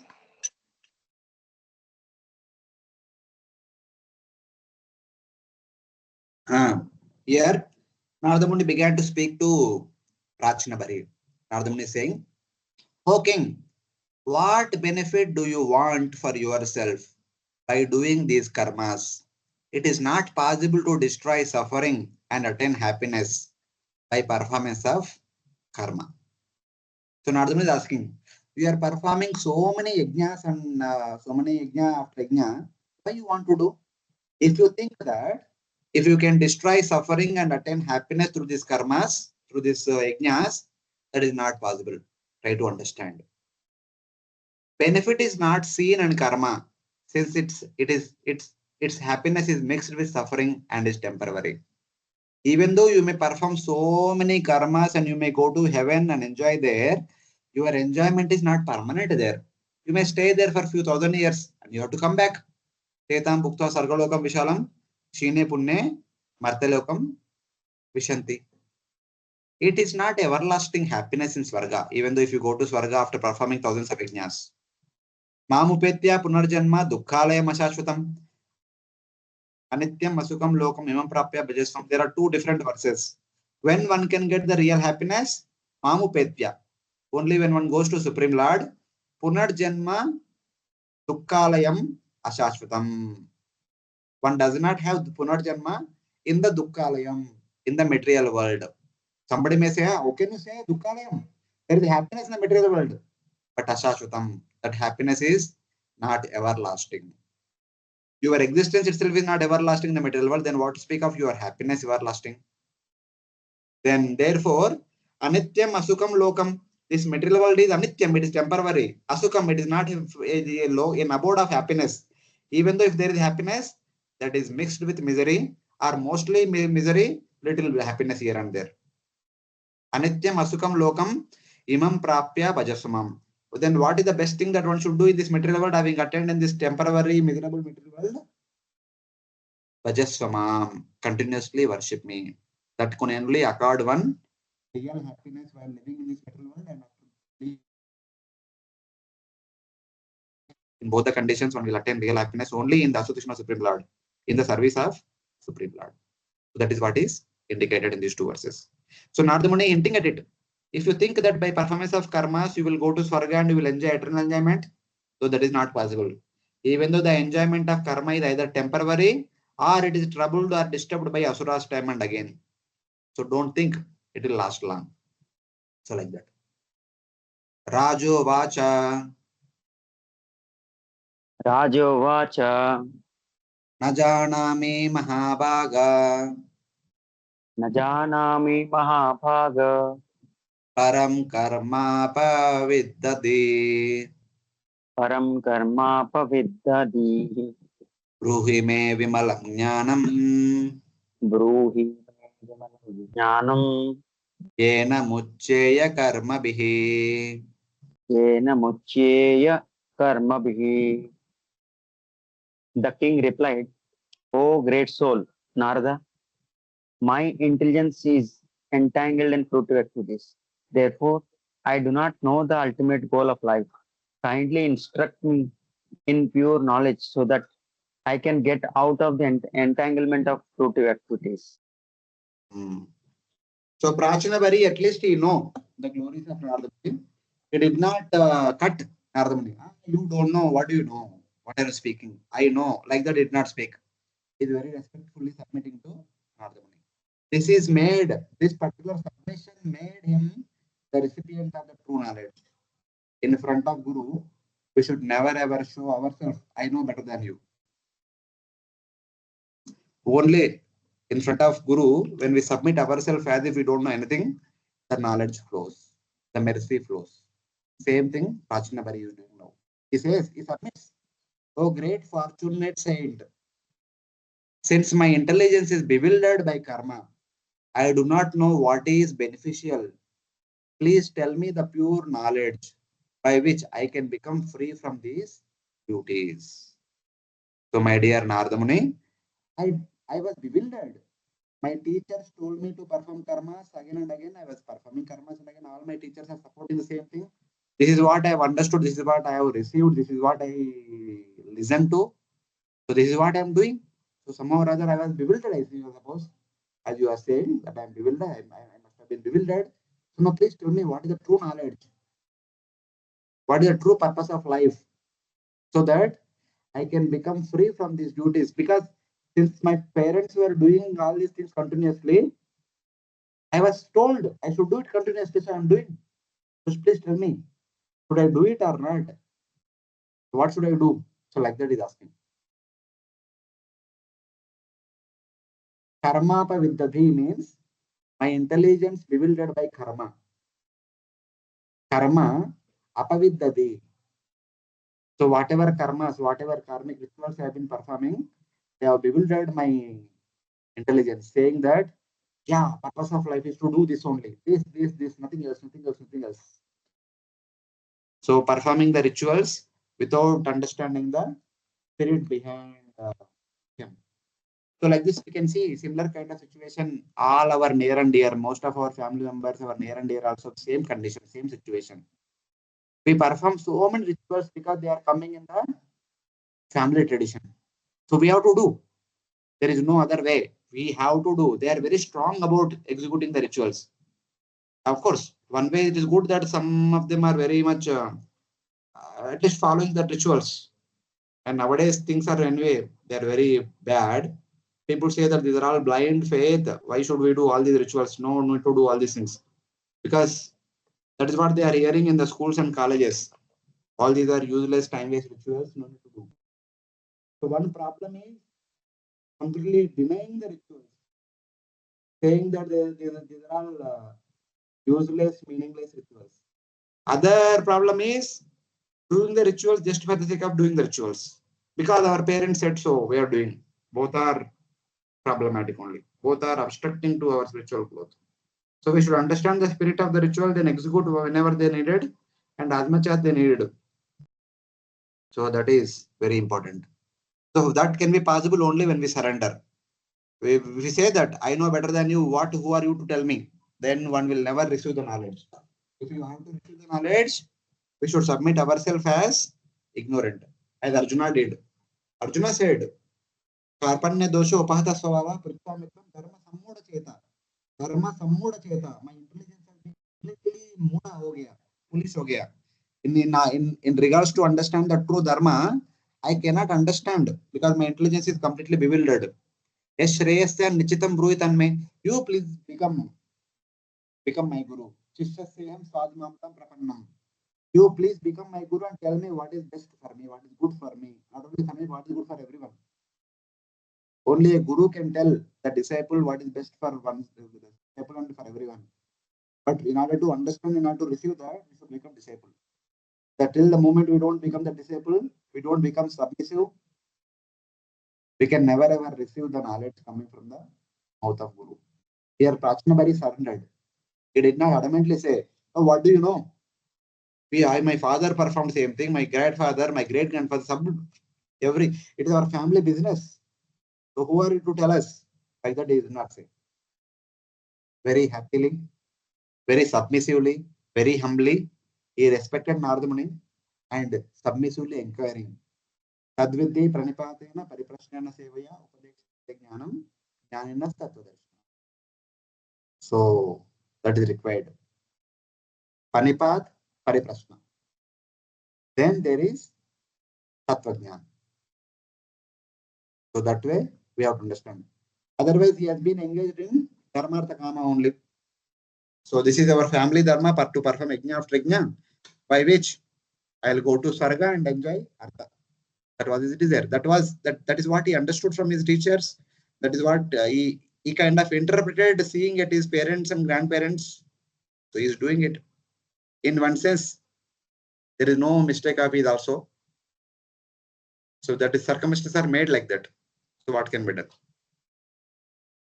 That's fine. Since it is not his own willful decision to perform yajna after yajna, it is a circumstantial thing. he immediately surrendered to Narada Muni. If it is a willful decision of performing yajna after yajna, such a person becomes stubborn, adamant, and will never surrender to Guru. So that we can understand what Prachinabari is doing is circumstantial. So, like that. So what can be done? Obviously, we need to follow our parampara, the family parampara. You are simply following the footsteps of his parents, but slightly the spirit is missing. So in that way. So he says now, this is very important verse. This verse may be there in exam also. Please memorize this. Griheshu Kuta Dharmeshu गृहेषु कूटधर्मेषु Putra Dharadhanarthade पुत्रदाराधनार्थते Na Param Vindate Mudo न परं विन्दन्ते मूढो Brahmyan Samsara Vartmashu. Ramyan Sansaravartamasu. Translation. Those who are interested only in a so-called beautiful life, namely remaining as a householder, entangled by son and a wife, and searching after wealth, think that such things are life's ultimate goal. Such people simply wander in different type of bodies throughout this material existence without finding out the ultimate goal of life. One whose intelligence is fixed in sons, wife, wealth, and acquisitions in family life, filled with many obligations and rules, does not enjoy liberation or moksha. Foolishly, one wanders the road of repeated birth and death. So basically, those who are simply always contemplating on or working about accumulating things for the maintenance of this world only. So they will continue to remain with them. Yesterday, I think, yesterday or day before yesterday, we were having one Bhagavad class here. We were discussing this verse. Yam yam vapi smaran bhavam tajati ante kalavaram tam tam evaiti kaunteya sada tatbhava bhavita. Sada means throughout our life. Throughout our life, whatever we have been doing, whatever we have been meditating upon, contemplating upon, whatever for which we are ambitious about to achieve, that is what we remember at the time of death. That kind of destiny we will get after death also. If our whole life is revolving around our family members, friends, relatives, job, home, car, property, these things only we remember at the time of death, and these things only with which we will be born again in the next life. So I'm not saying that one should not have affection for sons, wives, wealth, and acquisitions and all, but this is the philosophical content. I'm not saying even Prachinabari knows. He is telling. So whatever we are contemplating throughout our life, that is what we contemplate at the time of death, and whatever we contemplate at the time of death, that is what we will get in the next life. This is a simple equation. A is equal to B, B is equal to C. So then A is equal to C. So what we aspire in this life is what we get in the next life. That is very simple.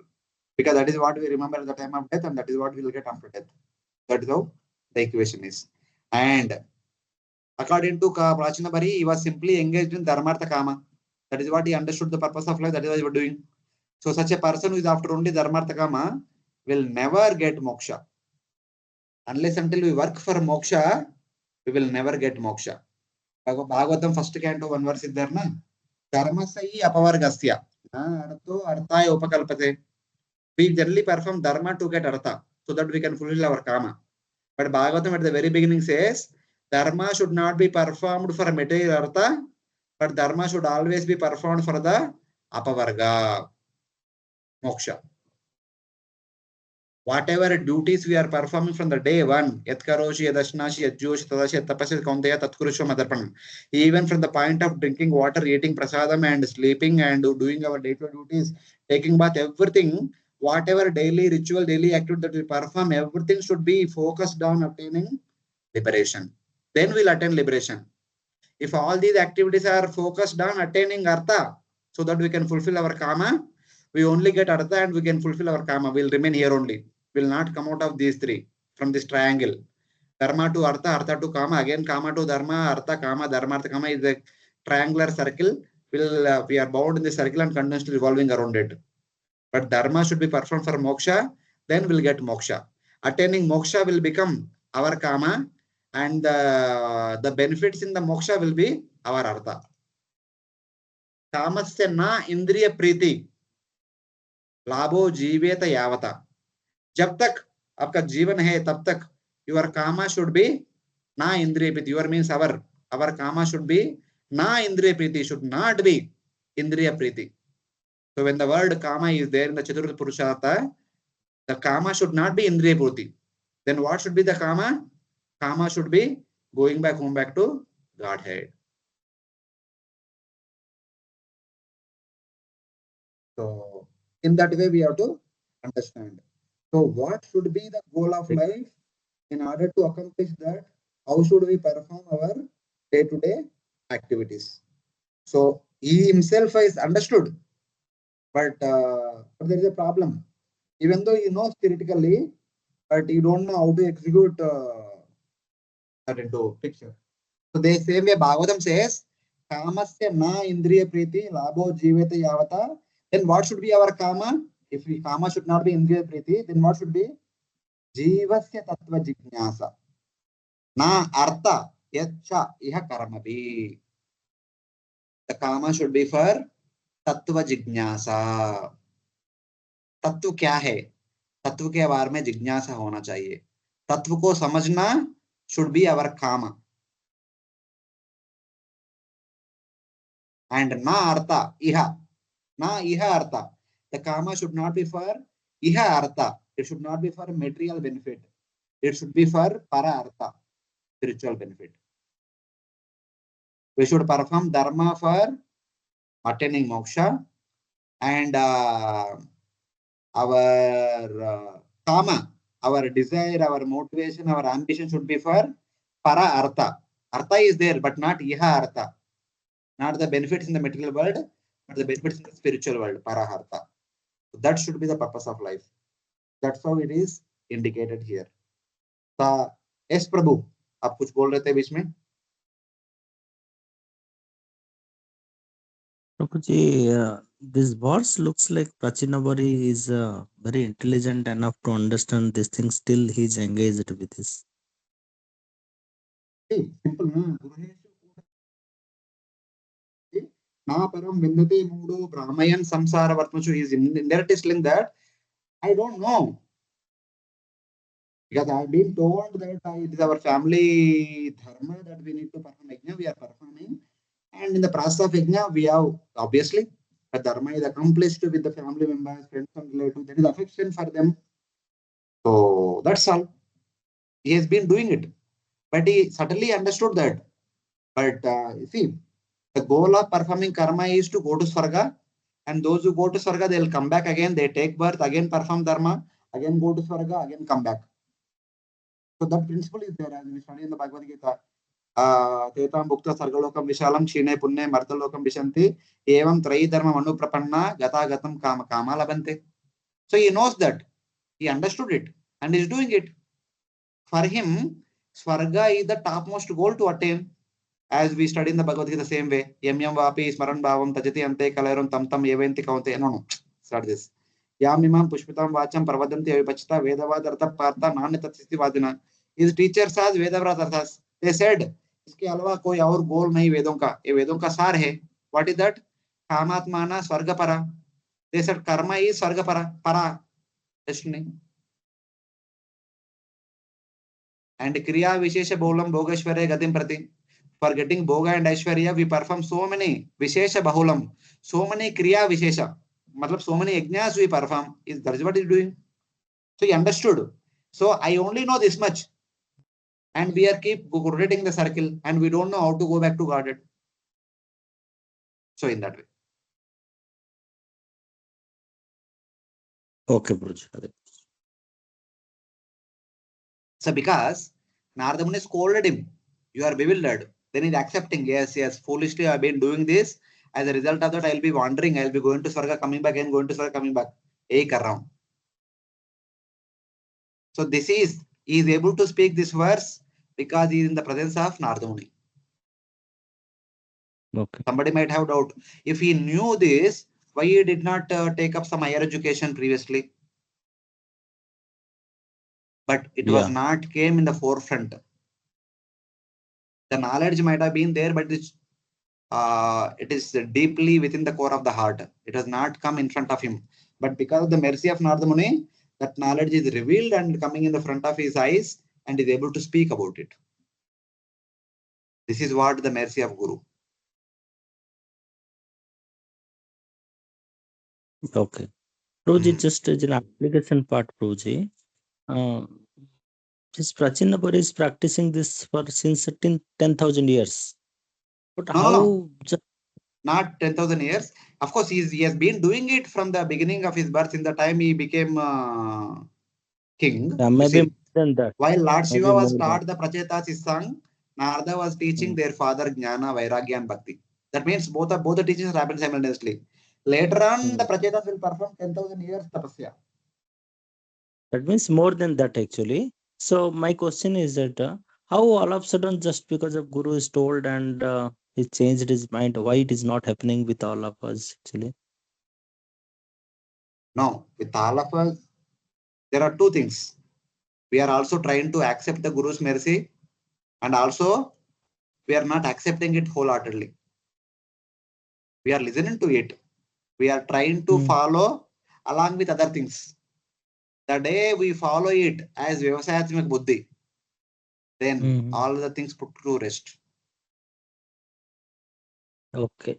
Mm, Even now also, after many years of practicing bhakti, we understand, oh, yes, yes, we need to practice bhakti. A morning 16 rounds we do, and rest of the day we do our things. And sometimes even the morning also we may have some other service. So we do our service and sadhana we keep aside and do our other services, and we think that okay, sadhana we can do in the evening. Matlab, it is not that we are not doing sadhana. We are doing sadhana as one among many things. mm. Okay, Prabhuji. I mean, I'm just telling about myself also. Recently, I had one interaction with one of my friend. I was working on the book that those 125 years because that the date is approaching. We need to give them 1 month in advance. So day and night, one of my friend is here only. I mean, that time he came here. So he was telling, "What is this? You are not chanting in the morning. You are leaving. You are chanting for the evening only. You are working." I said, "Because morning the mind is fresh and it is easy to concentrate on what I am doing. I want to do it." And the chanting I'll do in the evening before taking rest. After dinner, I'll chant after like that. I said I was doing also for 1 week. I was doing like that. He told me, हाँ समझ गया धीरे धीरे सुबह से शाम हो गया शाम से रात हो जाएगा रात से भूल जाएंगे. So something like that. He very I mean, in a funny way he told. मतलब how much priority we are giving to our daily sadhana, our bhakti, that also matters.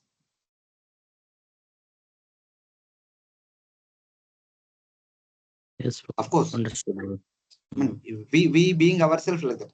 When we hear from Guru, when we are in the vicinity of Guru, at least for that time period, our determination becomes very strong.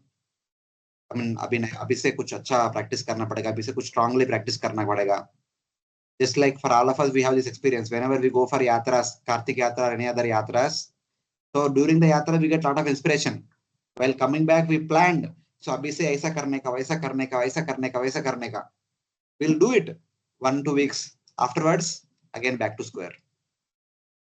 When we are in the association with the powerful people, there is a strong determination by their mercy, by their association. When we are away from them, when we are far from them, there is slacken them, the determination slackens. That is natural. And now Prachina Bari is Darshan Narada Muni, not small person here and there, the Narada Muni only. So then what should be the mercy of Narada Muni? Definitely we can expect him to speak like this. thank you so much, Prabhuji. I mean, this is my understanding. I think I see like this. No, I understood, Prabhuji, the logic. Yeah. When we are in the association of powerful people, our determination becomes stronger. When we go away, slowly, slowly it's lacking. Correction. Any other devotees have any points on this thing? I'm not speaking keeping in your mind. I'm keeping myself in mind because we need determination continuously. Daily we do our sadhana as a ritual only. Sometimes we need to remember ourselves why we are doing what we are doing. So, Hare Krishna.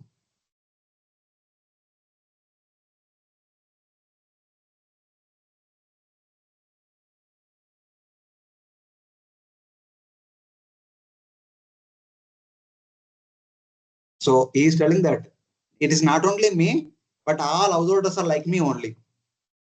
The general activities of the general householders, second canto, first chapter very interestingly says, Srotavyadini Rajendra Nunam Santi Sahasrasha Apashyatam Atmatattvam Gruheshu Gruhamedinam.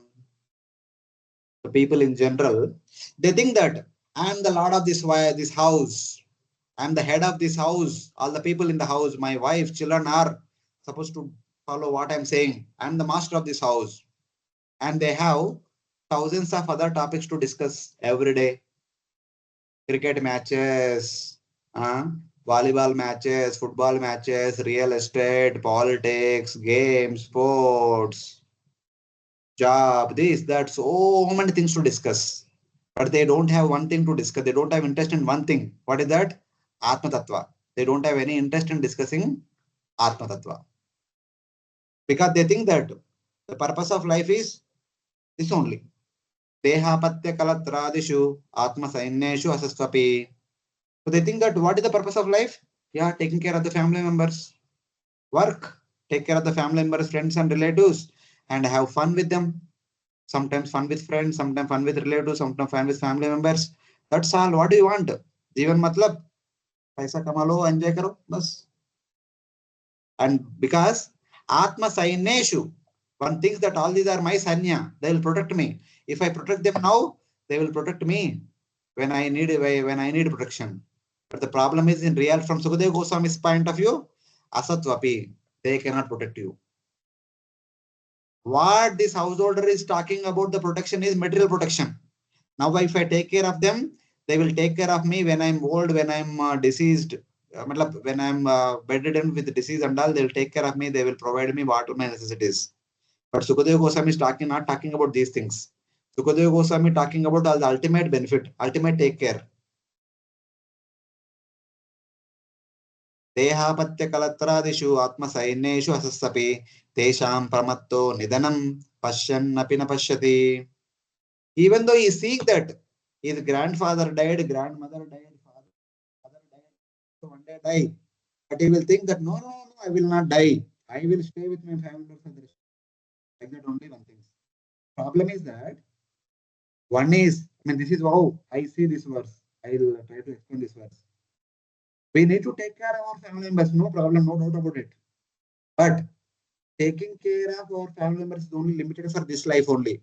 We can only take care of them for maybe 50 years. Because for the first 25 years, we have been taken care by our parents. Until we complete our education, we get a job, we get married, we have been taken care by our parents. From that point of onwards, from 25th year, 26th year onwards, we may, by good fortune, we may live in a good standard and up to 60, 70 years, we can say. Maybe 60 years up to, according to modern day, this thing. That means the next 35 years, we have the responsibility to take care of our family members, friends, and relatives. And then our children will take care of us until we die. Another 10, 15, 20, 30 years from 60th year onwards. Yes. So what our main focus is all about providing the necessities within this life. Receiving from parents, taking care of family members, and receiving at the end of the life. Our main focus is only lying in this cocoon only. But there is a life after death also. What are we doing after for that? That is what Sukadeva Goswami is talking about. What are you doing for the next life? For this life, you are doing so much. For the family members of this life, you are doing so much. But what are you doing for the family members of the next life? So that's what the point we have to understand. We have been hearing so much for the things that are happening around us in this life. Things are relevant to this life. The cricket matches, football matches, hockey matches, badminton matches, politics are all around us. What's happening around us? They are all pertaining to this life only. But what are we discussing or hearing about the things which are going to happen in the next life? So what kind of atmosphere in which we want to be in the next life? If one want to be in the spiritual world in the next life, who is there in the spiritual world? All the devotees of the Lord. So we should also talk about, hear about the devotees, what they are doing, how they are serving the Lord, with whom we are going to be in the next life. So like that, I mean, I see this verse in that way. It is not wrong doing something for this life, but it is wise to do something for the next life also. So like that, we should take it and we should take it into consideration.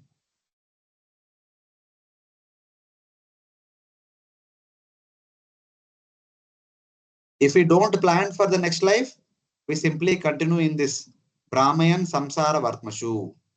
Foolishly one wanders on the road of repeated birth and death. वही triangle में चलता रहेगा धर्मार्थ कामा धर्मार्थ कामा धर्मार्थ कामा. But if one endeavors for moksha, one will go back home back to Godhead and continues to stay in the company of those devotees about whom we are revering in the Bhagavatam. Prahlad Maharaj, Dhruva Maharaj, Pandavas, Kunti Devi, Vidura, Bharat Maharaj, Ambarish Maharaj, Yati Maharaj, and Rantideva Maharaj. So many devotees we hear about in the Bhagavatam.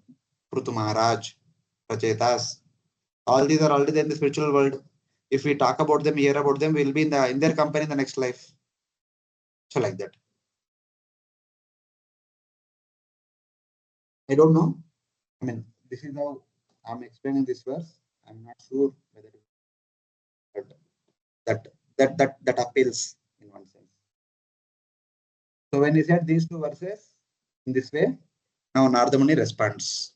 So Narada Muni continues to speak for a long time now. Any questions based on these two verses?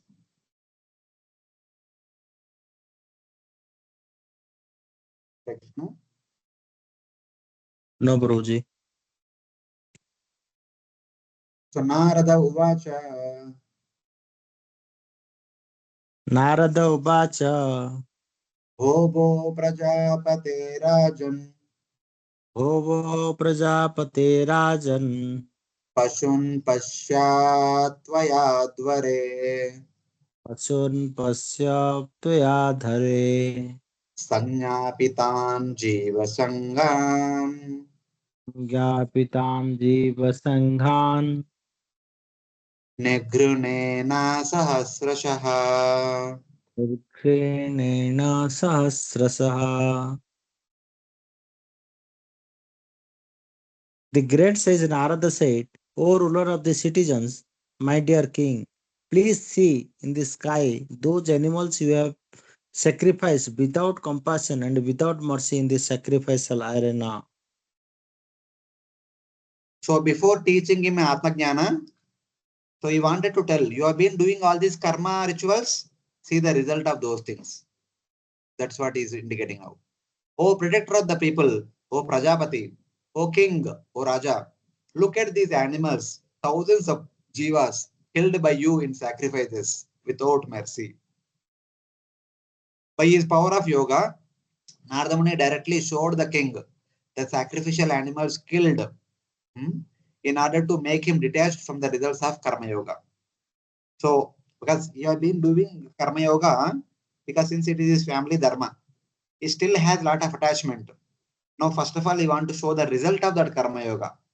So, one result he may be anticipating that he will go to Sarga and enjoy, but there is a other result also. If one overdoes, the good result may transform into bad result also. Doing something will accord one particular result. If you overdo, the result may become opposite also. So that opposite result is being indicated. You have been killing so many animals in each and every sacrifice where it is not necessary. You are overdoing it. All these animals are waiting for you to come after death. so that they want to take revenge upon you by killing you again and again. Like that. What you have done to them, they want to do the same thing to you also.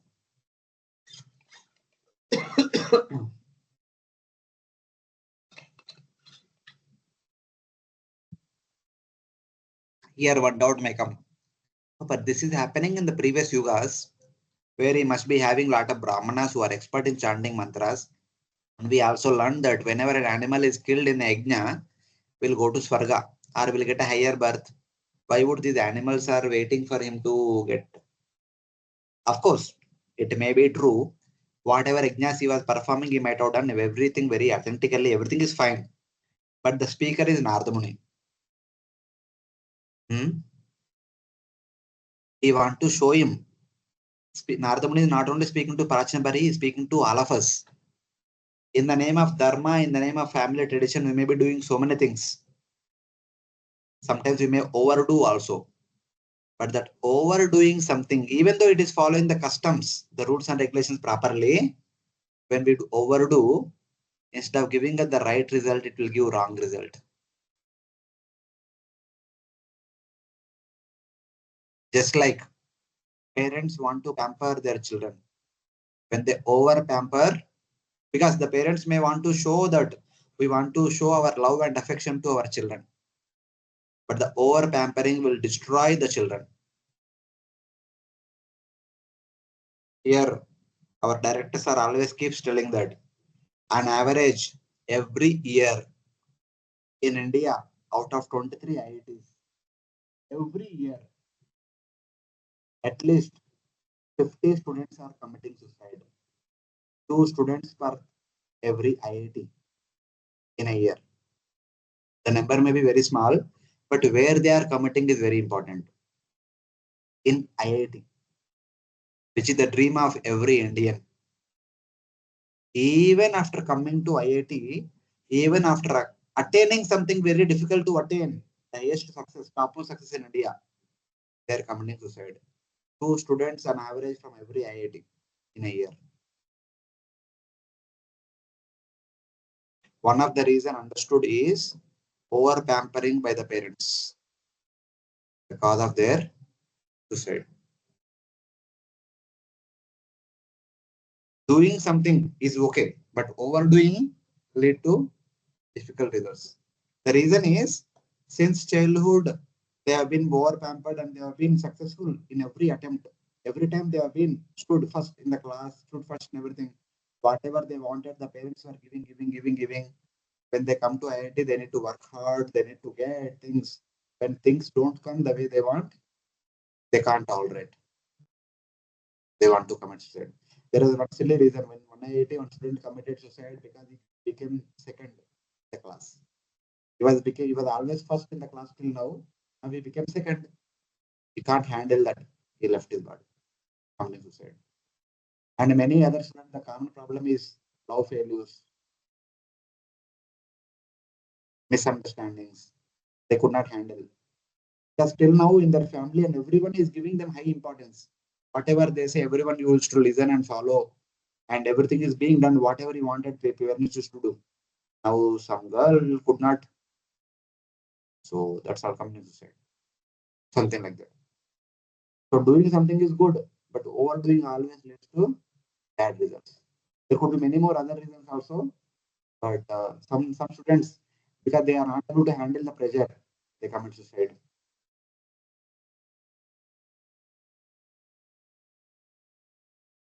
Of course, one reason is somebody came second. Other reason is that some people failed, they commit suicide. Till now, they were never failed. But in IIT, because all are bright students only, a relative grading is there. Some people, there is a possibility that some people might fail. In the relative grading, there is a rule in IIT that the results should be always relative. Yes, it should be given to 10%. Yes, also should be given to 10%. So among the relative grading, whoever gets less marks, least mark, should be given F. Before coming to IIT, wherever he was the class first. But in the IIT, the class last. The last should be given F.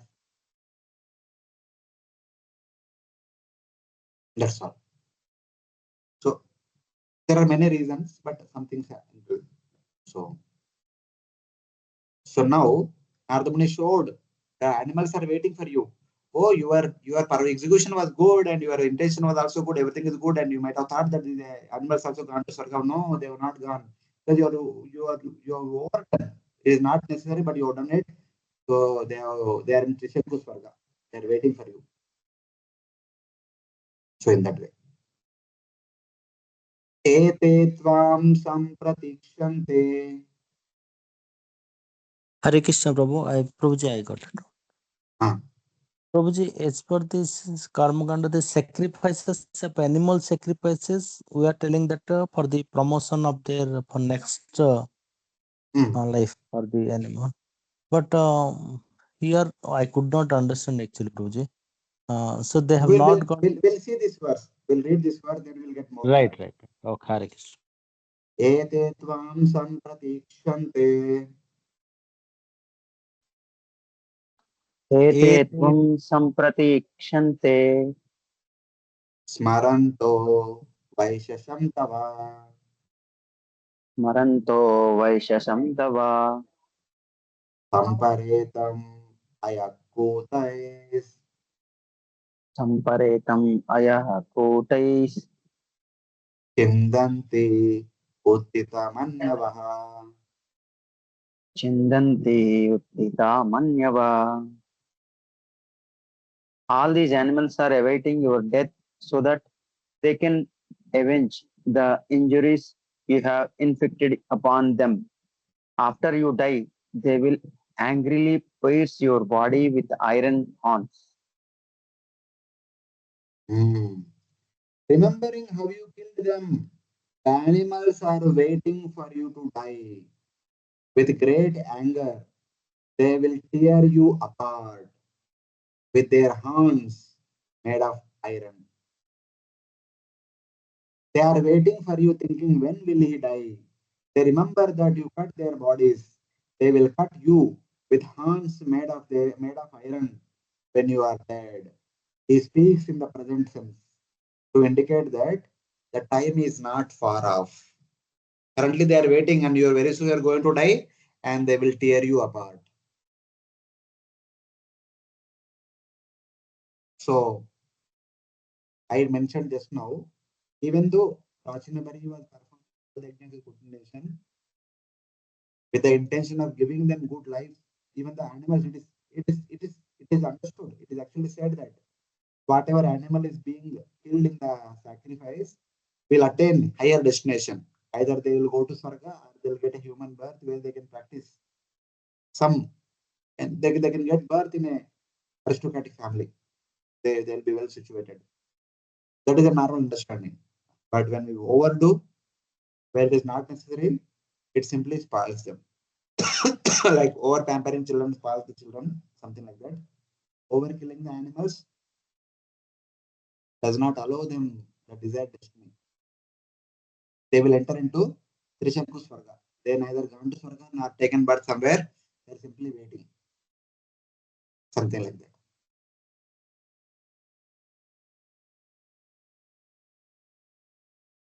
And since it is Nardamuni, even though all these animals would have attained destiny in Swarga, have attained higher destiny from their current position, but Nardamuni, being a guru, wanted to indicate the bad effects of such kind of karma. It may not be true what is being said in the case of Prachinabari, but definitely it will be true in our case. We are not sure that whatever rituals we are performing, we are doing in a proper, bona fide, authentic way. Today we may not be able to do. If at all we try to imitate Prachinabari or any other previous ancestors, we would do many mistakes. As a result of that mistakes, the animals will not go to Swarga, but they will be hovering here and there, and they'll wait for our death to happen, and they want to take Pratikar upon us.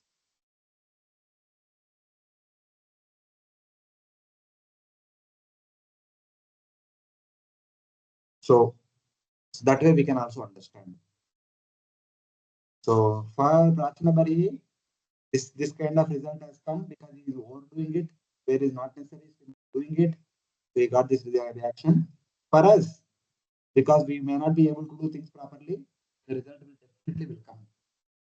So like that we have to understand. Is it clear, Pruji?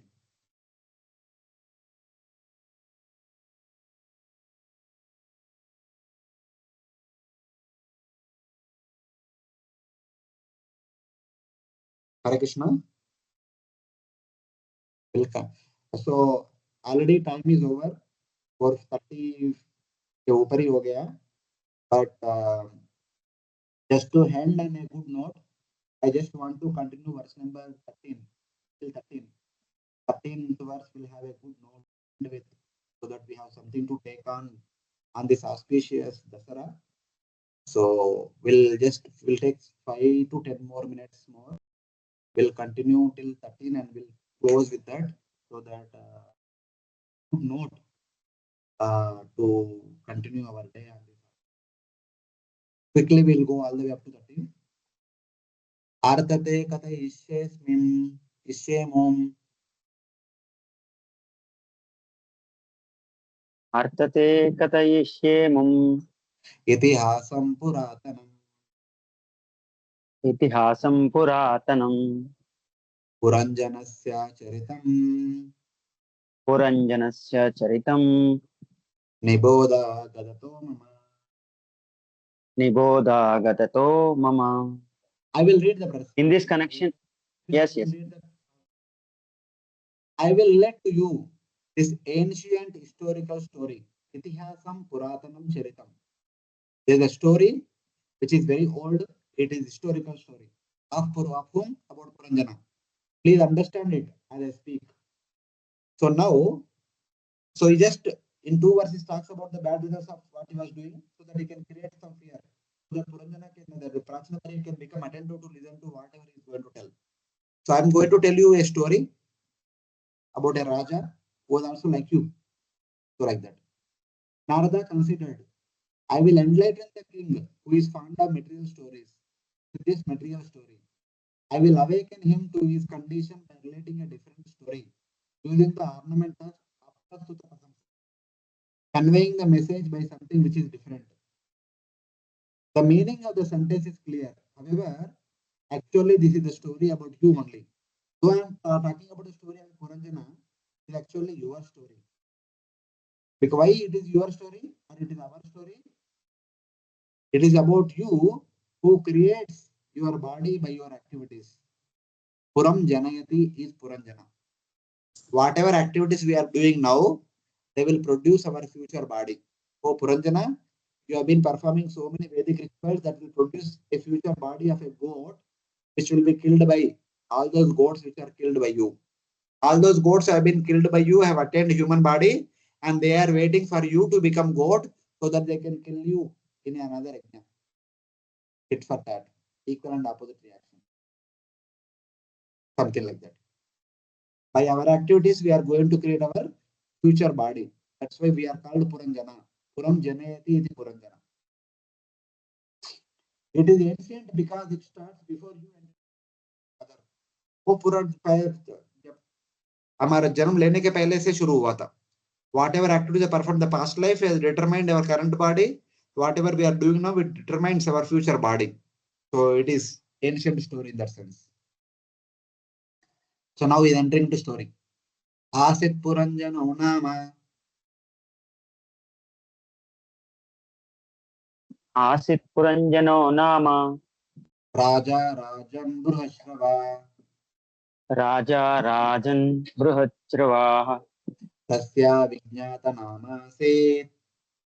Tasya Vijnata namasit Saka Vijnata Chestita. Sakha Vijnata chestitaha. So now he is talking about Puranjana. Oh king, there was a very famous king named Puranjana. He had an unknown friend whose name and activities were unknown to him. So there was a king who is very famous. His name is Puranjana, and he had a very but the king forgotten about his friend. King does not remember the name and activities of his friend. Who is Puranjana? It will be explained 5 chapters later that Puranjana is King Upanishad. However, for easy understanding, I will explain the story as it is from now on. Puranjana is the Jiva, you, me, and everyone. Though the meaning of the story will be revealed in the 29th chapter, but for our understanding, the notes will explain the story from now onwards only. So, who is Puranjana? Puranjana is basically the Jivatma, the Jiva, you, me, and all of us. Because he exists with consciousness and other elements, he is called a king, is Raja. Because the Puranjana is the Kshetrajna, is the king of the body, so he is called Raja. Shrava means fame or hearing, because he is famous for being intent on hearing about his activities to produce happiness in the present and future, is called Shrava, who can hear. So whatever we do, we always want to hear good about us.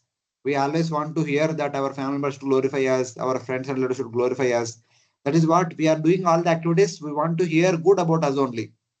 That's why he is called as Shrava, Purashrava. He is performing wonderful activities because he wants to hear his own glories from his near and dear in that way. The friend whose name and activities were unknown to him is the Supreme Lord, the Paramatma seated in the heart. So Paramatma is our close friend, but we have forgotten his name and activities on him only.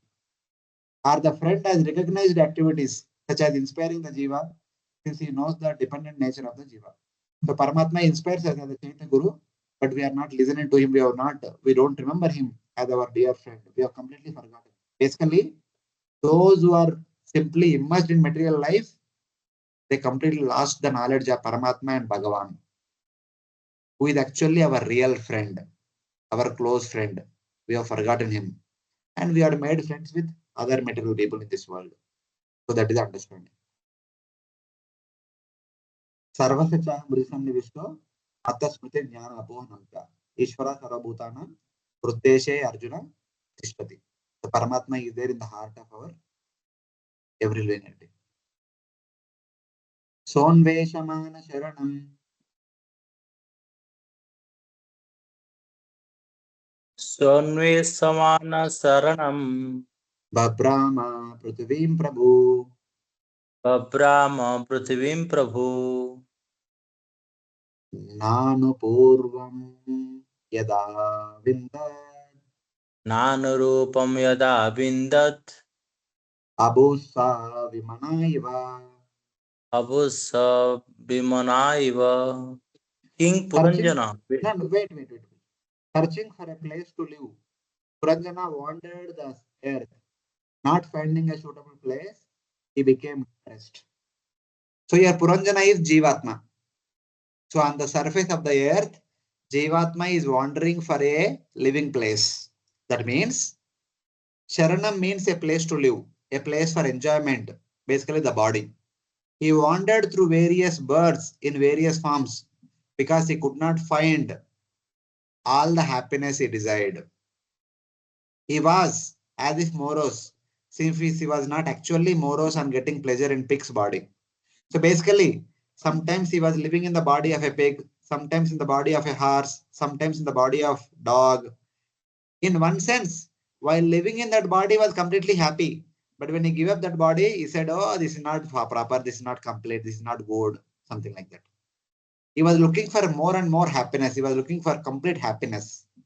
So he has been moving all over on the surface of the earth, changing from one species to other species. Because he is looking for complete happiness. Nasadu mene ta sarva.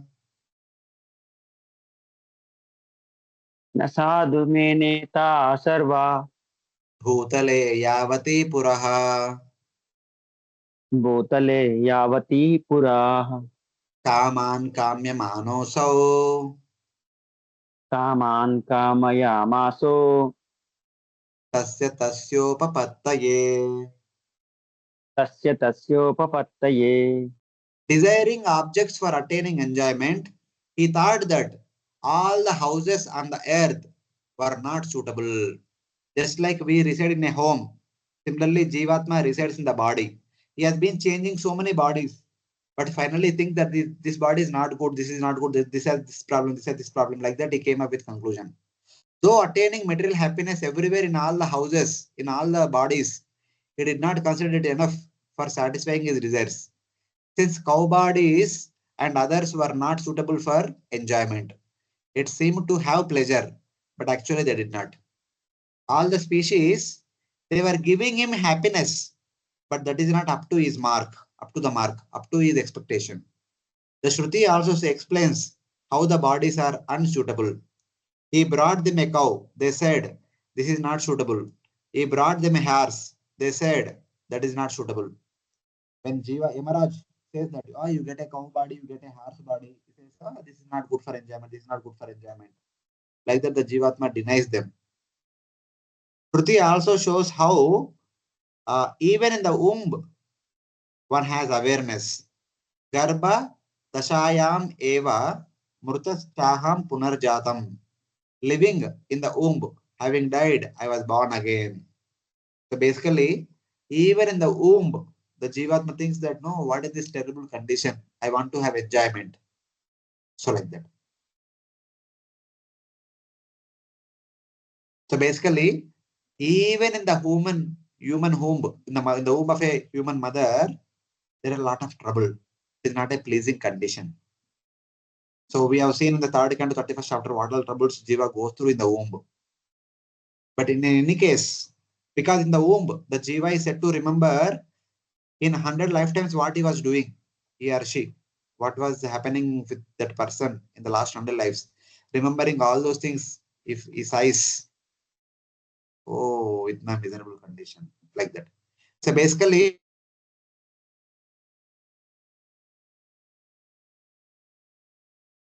wandering here and there, hoping that I'll get happiness here, I'll get happiness here. Finally, he came to a suitable place where he was assuming that all his hopes are fulfilled. So what is that? Sayekada himavato स एकदा हिमवतो dakshineshu atasanushu दक्षिणे स्वता सानुषु dadarsha navavirdvarbe ददर्श नवभिर्द्वार्भिः puram lakshita lakshanam. पुरं लक्षितलक्षणम्. Finally, after traveling to all the species, he came to human species. That is indicated here. Once the king saw on the southern ridge of the Himalayas a city with 9 gates, which he understood had all good qualities. Where he saw the city of 9 gates? On the southern side of the Himalayas. Here are this is Jambudvipa. Here are the Himalayas. On the southern side of the Himalayas is Bharatavarsha. In Bharatavarsha, he saw a human body made up of 9 gates.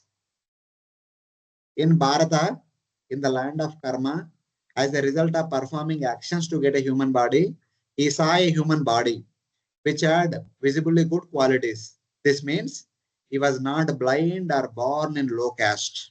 He's going to be born in an aristocratic family with all healthy bodily limbs, good eyes, good ears, good nostrils, good hands, good legs. Everything is good, so that he can have good enjoyment in this life. When he saw a human body in the Bharatavarsha, which is on the southern side of Himalayas, he was happy. Oh, now all my desires are going to be fulfilled. So that is the understanding. So we are going to discuss about the Jambudvipa and Himalayas and Bharatavarsha. But this is the understanding. Why? This human life is endowed with all the good qualities and all the good facilities. The human body is a good place for all material enjoyment, and also the human body is a good opportunity for attaining spiritual enjoyment also. That is indicated in the 11th canto. Latva sudurlabhavidam bahusambhavante manusyamartadamanityamapi hadira tornam yatetana pate dhamimurtyavam nishresaya sarvada.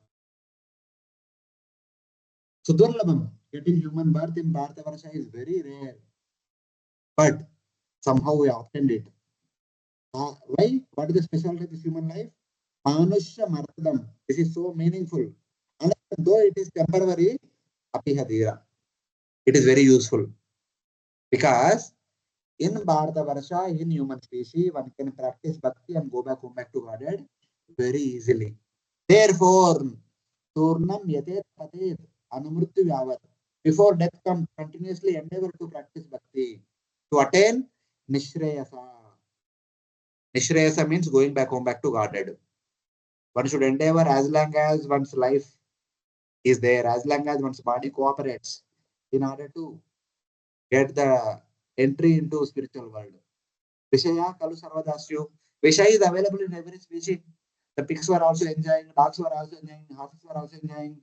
The material enjoyment was always available in every species. But human species gives us a special opportunity to practice bhakti and go back to Godhead. Therefore, practice bhakti and go back, which cannot be possible in other species. That is only possible in Bharata Varsha in the southern side of Himalayas. So you have already taken birth in Bharata Varsha as a human being in the southern side part of Himalayas. Endeavor to practice bhakti and go back to Godhead. This is a rare opportunity. Hridayamatyam sulabam sudurlabam labam sukalpam guru karnada mayanukulena nabasvateritam bhavabhinnatadesatmaha. Hridayamatyam sulabam sudurlabam. It is very difficult to get it, but somehow we got it. Labam sukalpam, this human body is the best boat. Guru karnadaram. The guru is the captain. Who is the guru? The spiritual master or the Guru Sadhu Shastra. The spiritual master, other sadhus are the Vedic literatures, are the captain. Mayanukulena Nabasvateritam. The Vedic literatures are the favorable winds which take